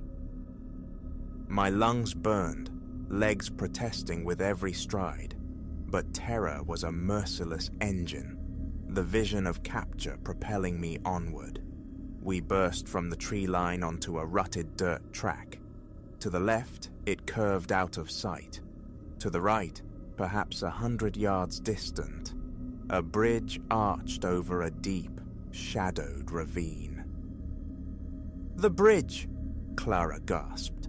"Underneath, maybe we can hide." A gamble. Discovery meant being cornered, yet the alternative, continuing this desperate flight, felt equally doomed. We sprinted towards the structure, the sounds of our hunters terrifyingly close. Reaching the abutment, I helped Clara scramble down the steep, eroded bank, then slid after her, finding refuge in the cool, cramped space beneath the bridge deck. We pressed ourselves flat against the damp concrete, fighting to silence the frantic rhythm of our breathing.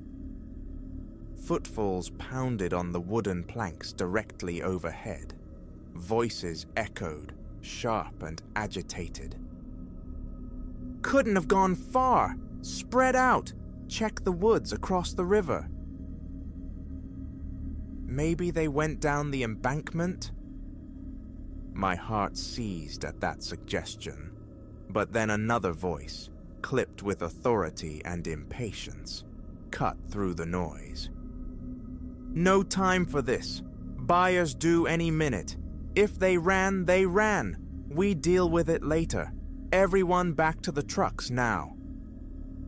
Muttered dissent followed, but soon the voices receded, supplanted by the growl of engines firing up, then fading into the distance. We remained entombed in our hiding place for what felt like hours, silence stretching taut between us.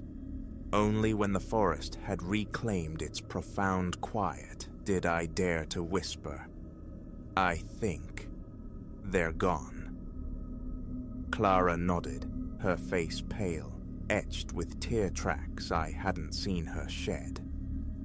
"What now, Julian?" I drew a deep, unsteady breath, forcing clarity through the fog of fear and exhaustion. "Follow the road," I decided, "but stay within the trees, parallel to it. It has to lead somewhere eventually. A highway, a town." It wasn't a plan born of confidence, but of necessity. As we climbed back towards the road, the gravity of our predicament settled fully upon me. Lost, hunted by ruthless criminals, utterly cut off. Our survival now hinged on instinct, endurance, and a desperate measure of luck. Yet looking at Clara, seeing the flicker of resolve beneath the fear in her eyes, I felt a fragile ember of hope ignite. We faced this together, and together, somehow, we had to find our way out. We began to walk, keeping to the concealing edge of the forest. Each step carried us further from the nightmare stumbled upon, and closer, I prayed, to safety. But I knew with chilling certainty the true ordeal was only just beginning.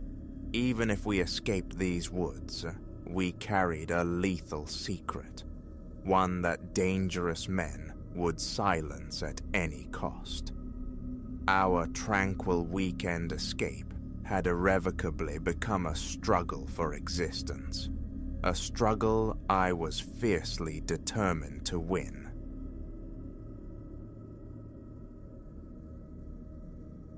The susurrus returned last night, seeping through plaster and lath. For a frantic moment, convinced of intruders, I scrambled from bed and plunged into the living room, clad only in boxers, my heart a frantic drum against my ribs.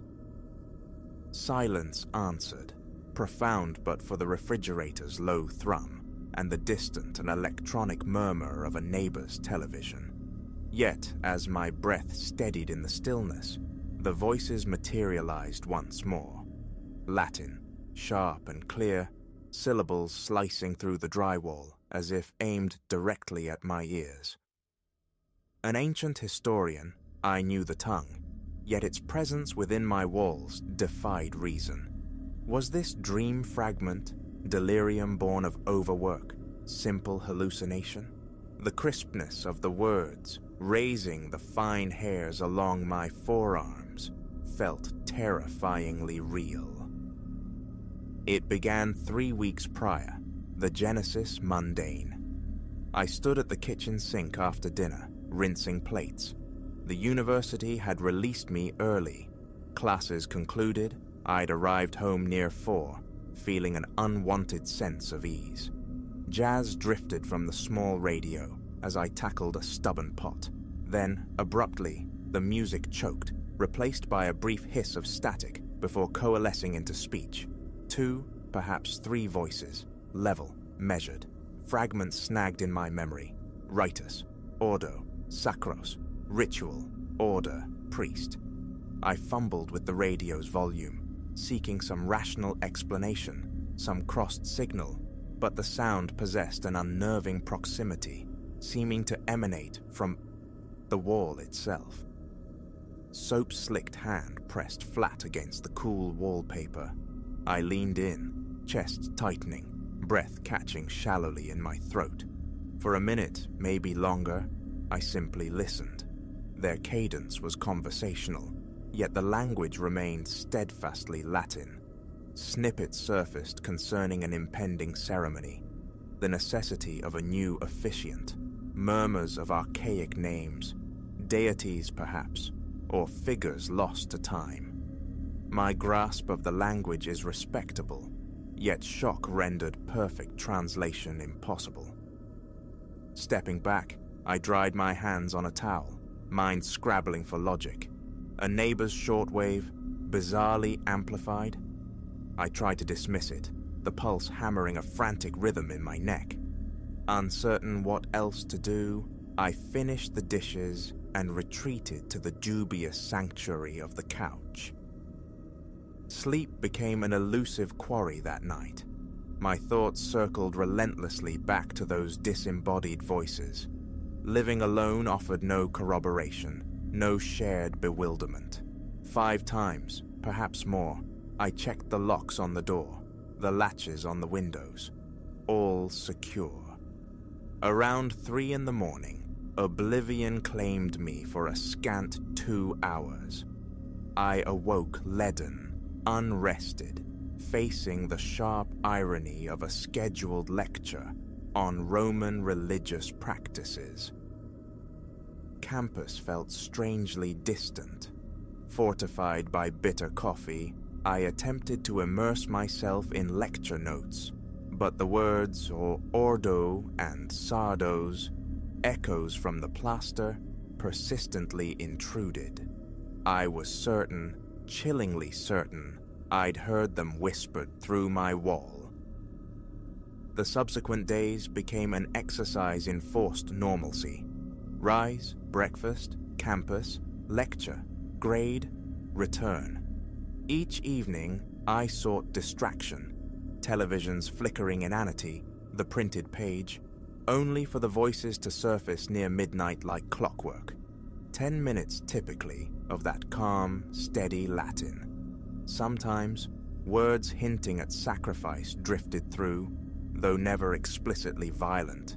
Yet an ominous weight settled with each utterance. They spoke of incense, of altars, of some clandestine location. A knot of anxiety tightened in my gut whenever they began.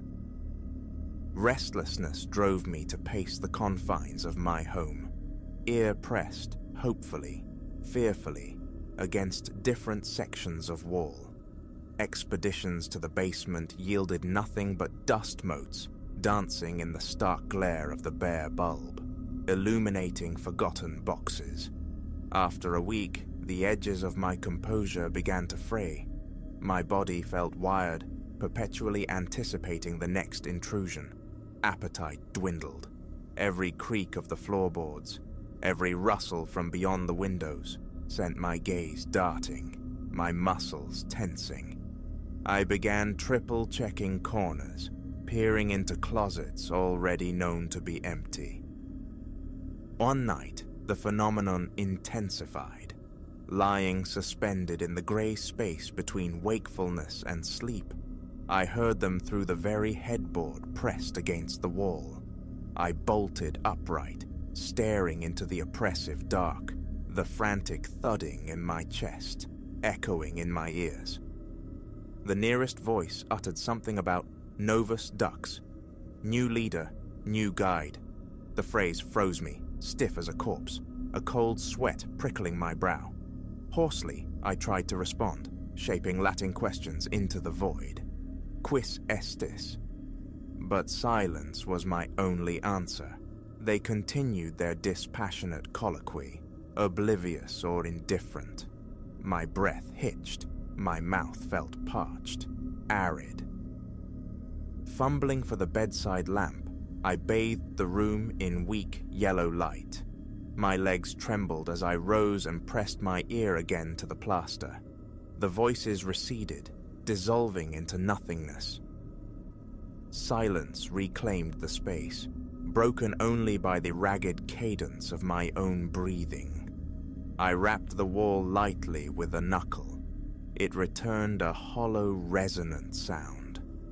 Thin walls I'd always known, but never suspected such emptiness lay behind them.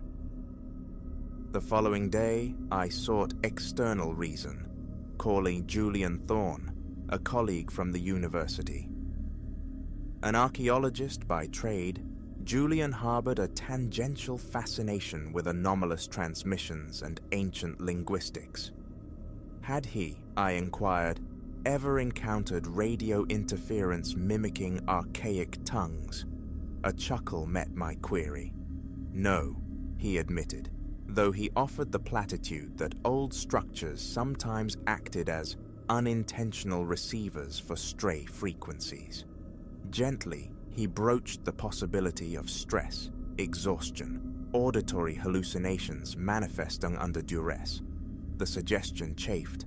I craved tangible explanation, yet recoiled from the notion that my own mind was betraying me. Despite the tension coiling within, I felt unnervingly lucid, grounded. Offering curt thanks, I ended the call, the sense of isolation deepening. That evening, they returned. Armed with a notepad and pen, I sat in the living room, resolved to document, to decipher. Every lamp blazed, pushing back the shadows. The clock showed nearly 11:45. Stillness settled over the house. I waited, pen tapping a nervous rhythm against my thigh. Nerves stretched taut. And then, the sound, this time emanating from behind the tall bookshelf. I nearly leaped from my chair, scrambling to kneel, pressing my ear to the juncture of wall and floor. Two distinct voices, possibly a third, weaving in and out. Certain words repeated like a refrain. Tempus, paratus, invoco, discipulus. Time prepared, I invoke, student or disciple. I scribbled them down. The precise context, elusive. Yet the implication resonated with chilling clarity. They spoke of preparing someone, preparing me. A wave of icy sweat washed down my back. Morning found me unable to face the familiar routine of academia. An email citing a sudden migraine excused my absence. Hours dissolved in a fruitless search, scrutinizing baseboards, tapping walls, seeking hidden vents or antiquated plumbing conduits that might channel sound. Nothing. Then, behind the bookshelf, my eyes caught faint scuff marks scarring the hardwood floor, mute testimony to past movements. Bracing my shoulder against the heavy wood, I strained, grunting with effort. The shelf slid protesting a few inches, exposing a small flush door set low in the wall, perhaps 2 feet wide, 3 high. The paint around its edges was chipped, flaked, suggesting repeated use. My mouth went dry. A tremor started in my hands as I reached for the simple latch. With a sharp tug, the door swung inward, releasing a breath of stale air, thick with the scent of aged plaster and dormant dust. My phone's flashlight beam cut through the gloom, revealing a narrow crawl space floored with rough-hewn planks. Strange symbols, half-familiar Romanesque figures intertwined with something older, more arcane, were carved into a supporting beam. Heart hammering against my ribs, I crawled inside, the cramped space forcing me low, each movement punctuated by the groan of protesting wood. Dust motes swirled in the cone of light. A few feet in, a small low table emerged from the shadows, coated in a uniform layer of grey dust. Upon it lay a single sheet of aged parchment. Leaning closer, bathing it in light, I saw Latin script detailing some form of ceremonial practice, chanting, anointing. It spoke of a priest needing purity of heart, yet offered no hint of violence or blood sacrifice. Scrabbling backward, hands coated in grime, I pulled the little door shut. My mind buzzed, a hive of disbelief and dawning comprehension. Someone, at some point, had utilized this hidden recess. A private study, a ritual chamber, the previous occupant, someone older still. A jittery energy coursed through me, strangely mingled with a scholar's thrill of discovery. The remainder of the day was spent cloistered in my study, poring over the text. Its antiquity was undeniable, referencing a Roman rite preserved in clandestine tradition, mentioning a cyclical recurrence, the selection of a new officiant at predetermined intervals. It alluded to an obscure sect I'd encountered only in dusty archival footnotes, their existence previously relegated to scholarly conjecture. That night marked an escalation. The voices commenced early, near 10. I sat amidst my notes, spread across the coffee table, attempting to impose order on the encroaching chaos. A sudden chill permeated the air. Footsteps sounded distinctly overhead, though logic insisted I was alone. The voices seemed to cascade from the ceiling now, repeating words like Justus, right just, and inditio, to declare, to indicate. The repetition hammered at my nerves. My throat constricted, goose flesh prickled my skin. Ascending the stairs, one hand gripping the banister, the other clutching my phone like a talisman, the voices grew sharper, clearer. They seemed to converge on the spare bedroom, a space rarely entered, its door firmly closed. I paused on the landing, heart pounding, hand trembling as it closed around the cool metal of the doorknob. Pushing the door open, I simultaneously flicked the light switch. The voices ceased instantly, plunging the room into abrupt silence. Empty. Only the stark lines of an old bed frame, a desk cluttered with forgotten papers. A long, shuddering breath escaped me, ears ringing with the aftermath of adrenaline. I felt prodded, herded, as if some unseen force guided my movements through the house. Drawn to the desk, I sifted through the drawers. Beneath yellowed receipts and dried inkwells, I unearthed a dusty Latin lexicon and a small black cloth-bound notebook. Its pages were filled with notations in Latin, ritualistic references, dates, cryptic allusions to an ancient cult, the same group mentioned on the parchment. My brain felt bruised with stress. A tingling numbness spread through my fingers. Scanning the cramped script, I saw mention of preparing the dwelling, consecrating the space for the next officiant. The realization struck. This had been long in the planning. The notes concluded with a chillingly resonant phrase: Qui praeteritum, docet, futurum, ducet. He who teaches the past will guide the future. My legs threatened to buckle. I, Alistair Finch, teacher of ancient history. My breathing grew rapid, shallow. That night, the couch became my refuge, every light burning defiantly against the dark. Sleep, however, remained a shallow, fitful state. Around 3, the whispering resumed, insidious tendrils curling from the walls. A single voice now, repeating a concise phrase, unmistakably instructional. A command: return to the crawl space.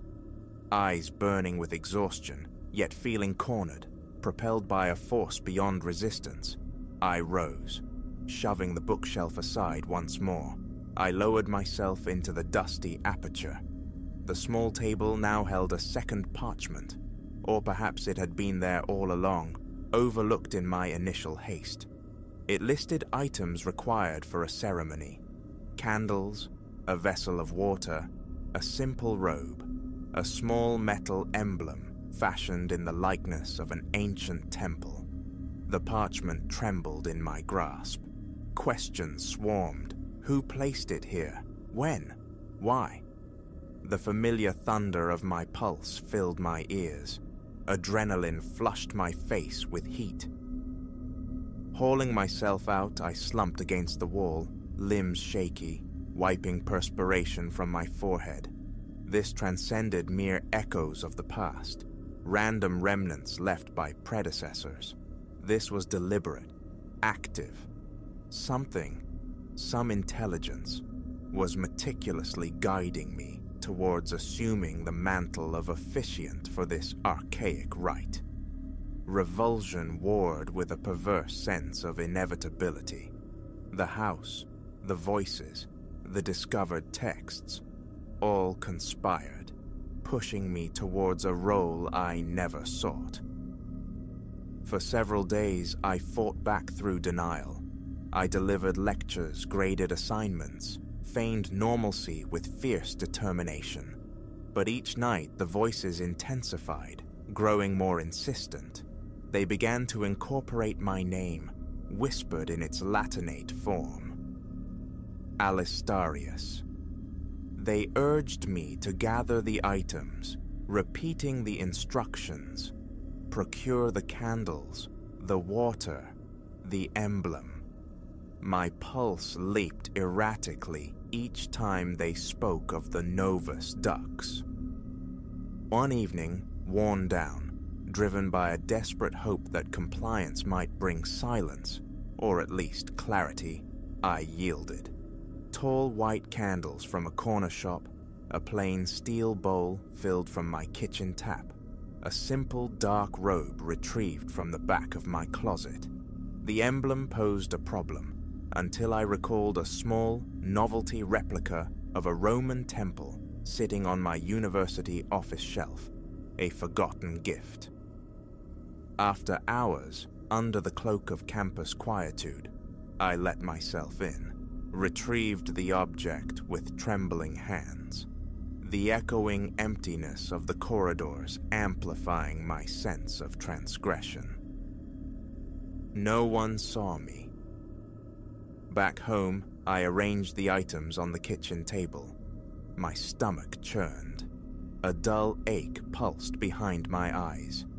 As if summoned, the voices began anew, directing me towards the crawl space. Awkwardly, laden with the disparate objects, I navigated the small door, coughing in the disturbed dust. Inside the cramped chamber, I positioned the candles around the dusty table, their flames sputtering to life, casting flickering, uncertain light. The bowl of water sat centrally. The robe felt coarse against my skin. My heart hammered, sweat beaded on my skin. I kept glancing into the deeper shadows, half expecting some presence to coalesce from the darkness. The voices guided me, terse, simple commands. I found myself repeating Latin phrases, the meaning grasped only partially, instinctively. My throat felt raw. My hands shook so violently, the candle flames danced in frantic sympathy. The air grew thick with the smell of burning wax and ancient dust. Following instructions, I poured a little water over my hands. A strange tingling spread up my arms. My breathing grew ragged. Then, the voices shifted, their tone becoming almost approving. They hailed me as the new officiant, urged me onward. Mechanically, I spoke words of dedication to the ritual, less a willing participant than a puppet, pulled by invisible strings, trapped yet compelled. Upon completion of the prescribed actions, the voices abruptly ceased. The ensuing silence pressed down, heavy, suffocating. My head throbbed. The frantic beating of my heart seemed to fill the void. Extinguishing the candles, I crawled back into my familiar living room, closing the small door behind me.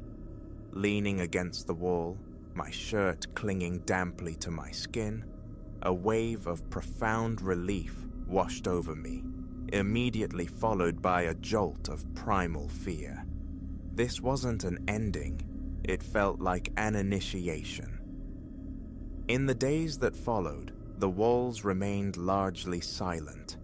Occasional faint whispers brushed the edge of my hearing, ghosts of the former insistence, but the conversations ceased. The ritual items remained hidden in the crawl space, artifacts of an event I struggled to comprehend. I threw myself into work, delivering lectures on the Caesars and the Republic, with a forced, brittle enthusiasm, yet the sensation of being watched, monitored, never entirely faded. At home, slight sounds, a floorboard settling, the wind sighing, sometimes resolved into the cadence of soft chanting, ephemeral, never fully confirming its presence. Now, 3 weeks removed from that first intrusion, I exist in a state of perpetual, wary vigilance. I know, with a certainty that chills deeper than any draft, that there is more to come. The parchment spoke of repeated ceremonies, escalating in complexity. The clandestine group, the orchestrators of these whispers, must still exist somewhere beyond these walls, patiently preparing their chosen instrument. Abhorrence mixes uneasily with a scholar's ingrained curiosity. This house guards profound secrets, and I, inadvertently, have stepped into a narrative prepared long before my arrival. A professor of antiquity, now an unwilling acolyte in an ancient living practice. I cannot guess what awaits me, but each night as I court uneasy sleep, I anticipate the inevitable summons, the Latin command to prepare once more, and I suspect, with a sinking heart, that resistance is no longer an option. I am ready, perhaps, or simply too deeply entangled to struggle free. The rite has begun, and I am irrevocably part of it.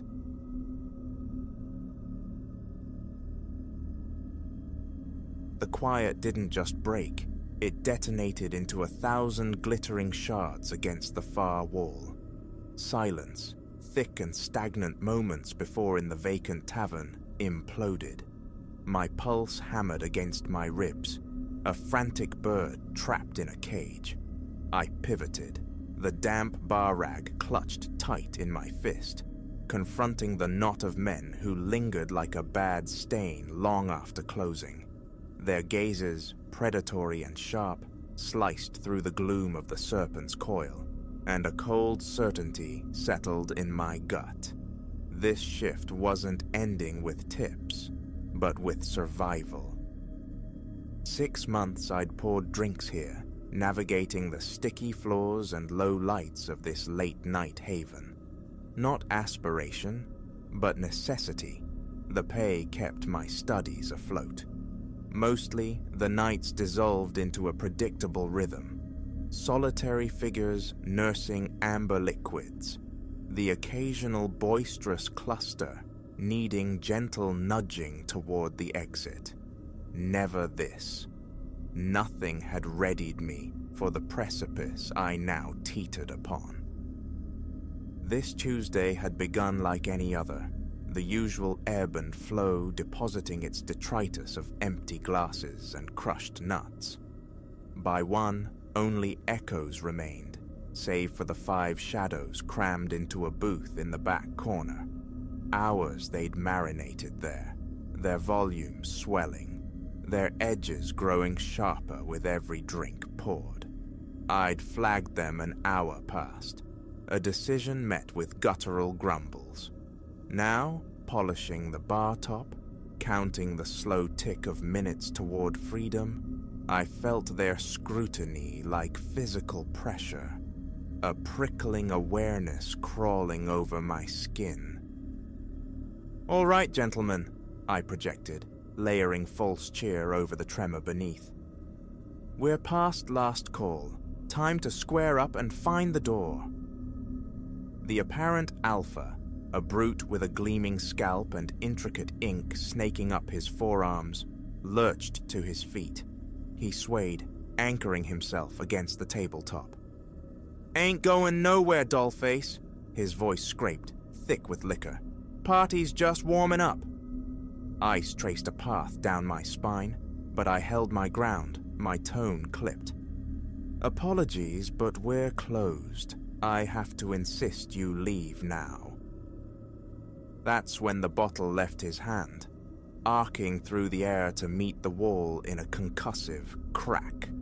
The sound reverberated, amplified by the sudden stillness, followed by his grating laughter. "Gonna make us, little bird?" he sneered. His companions erupted in a chorus of ugly amusement. My fingers instinctively sought my phone, a lifeline to the outside world, but the inked man moved with startling speed for someone so saturated. He vaulted the polished wood of the bar, a sudden, jarring intrusion into my space, swatting the device from my grasp. It skittered away, vanishing into the shadows beneath a table. Ah, he breathed, his stale breath hot against my cheek. "No need for blue uniforms. This stays between us." I retreated, heart thudding a frantic rhythm against my sternum. The others were repositioning, fluid shadows sealing off the exits. A cage sprung shut. "Listen," I managed, fighting to keep the quake from my voice. "The register. Take it all. I won't interfere. Just please go." He chuckled, a hollow, mirthless sound. "Oh, we'll take the cash, but we've got other appetites." His leer stripped away any ambiguity. Panic flared, white hot, but alongside it surged something else. A fierce, defiant energy. I wouldn't fold. My hand closed around the smooth, heavy curve of a top-shelf whiskey bottle. Without conscious thought, I swung, channeling every ounce of fear into the motion. It connected with the side of his skull with a solid, resonant thump. He staggered, more stunned than seriously injured, but the brief disorientation created a fissure, an escape route. I scrambled over the bar, a desperate vault, narrowly evading the clutch of another man's hand. My mind raced, mapping the terrain. Front door, impossible. The kitchen, a back exit. If I can just reach the kitchen... I bolted, a frantic dash through a maze of tables and chairs. Behind me, shouts erupted, the thud of heavy boots pounding the floorboards in pursuit. I slammed through the swinging kitchen doors, the metallic tang of grease and stale food assaulting my senses. My eyes darted wildly, seeking purchase, seeking a weapon. My fingers found the cold, reassuring weight of a cast iron skillet just as the first pursuer burst through the doors behind me. I swung blindly, instinctively, the pan meeting his face with a sickening crunch. He collapsed without a sound, no time for relief. The others were spilling into the cramped space. I backed away, brandishing the skillet like a shield forged in desperation. "Stay back!" The command ripped from my throat, sounding far bolder than the terror churning inside. The inked man filled the doorway, a crimson rivulet tracing a path from his temple where the bottle had struck. His eyes were chips of ice, burning with fury. "You'll bleed for that," he spat. He lunged, but drink and rage made him clumsy. I sidestepped, bringing the iron down hard on his reaching arm. A raw howl tore from him as he stumbled backward into a precarious tower of pots and pans, unleashing a deafening clangor. I seized the moment, lunging for the back door. My fingers, slick with sweat, fumbled with the deadbolt. Precious seconds evaporated. Just as the bolt clicked free, a brutal hand tangled in my hair, yanking me backward with vicious force. Pain exploded in my scalp. I cried out, spun around to face another leering face, his breath a foul wave of cheap alcohol. "Think you're going somewhere?" he sneered. In that instant, something fractured within me. The fear, the violation, the fury. It coalesced, hardening into a diamond point of rage. My knee drove upward, connected with brutal precision. He gasped, folding inward, and I brought the skillet crashing against the side of his head. He crumpled, inert. The back door swung open, a blessed rush of cool night air flooding the stifling kitchen. Salvation? For a heartbeat, I believed it. Then two more figures filled the frame, blocking the path. Outnumbered, cornered, but not broken. I hefted the skillet, my gaze flicking between the newcomers and Reese, who was groaning, struggling to rise. "I don't want to hurt anyone else," I pleaded, the words trembling. "Just let me leave." Reese laughed, a jagged, broken sound. "Oh, you really screwed up now, girl. We were just gonna rough you up a bit. Now you get the full lesson." They advanced, fanning out, tightening the net. I retreated until the cold steel of the industrial refrigerator pressed against my spine. This was it. No more room, no more options. As I braced for the inevitable, the kitchen was suddenly awash in blinding light. We all froze, blinking against the glare. "Police! Don't move!" Never had two words sounded so beautiful. The small space filled instantly with uniformed officers, weapons drawn, authority palpable. The remaining men offered little resistance. They were swiftly cuffed, their drunken bravado evaporating under the harsh lights. As the adrenaline tide receded, my legs turned to water. I slid down the refrigerator's smooth surface, landing heavily on the grimy floor. A female officer knelt beside me, her expression kind, concerned. "Are you okay, miss?" she asked softly. I could only nod, my throat too tight for words. She helped me up, guiding me out of the chaos. The main bar area was now a hive of official activity. Statements being taken, paramedics examining the men I'd felled. Wrapped in a scratchy shock blanket in the back of an ambulance, the enormity of the night began to crystallize. 5 men, violent intent, and I hadn't just survived, I'd fought. The following weeks were a disorienting montage of police reports and court dates. The men faced a raft of charges, their histories revealing a pattern of similar violence. Perhaps my stand had broken that cycle for someone else. I never returned to the Serpent's Coil. The owner, blessedly understanding, offered help finding daytime work, but the night had irrevocably altered my internal landscape. I found myself in self-defense classes, the movement's grounding, empowering. This led to martial arts, discipline forging a new kind of strength. Eventually, I began teaching, sharing the tools, helping other women excavate the power buried within themselves. Sometimes, in the deep quiet of the night, the echo of shattering glass still rings in my ears. The phantom sensation of being cornered, the icy grip of terror. They linger, but they no longer hold dominion. They are reminders now, not shackles. Reminders of the resilience I discovered when stripped bare. That night at the bar remains the darkest chapter, yet paradoxically, it was the crucible where my true strength was forged. And for that strange, painful gift, a part of me remains grateful. When I meet my reflection now, I see past the memory of victimhood. I see a survivor, a fighter, and I know whatever storms may come, I possess the core to withstand them.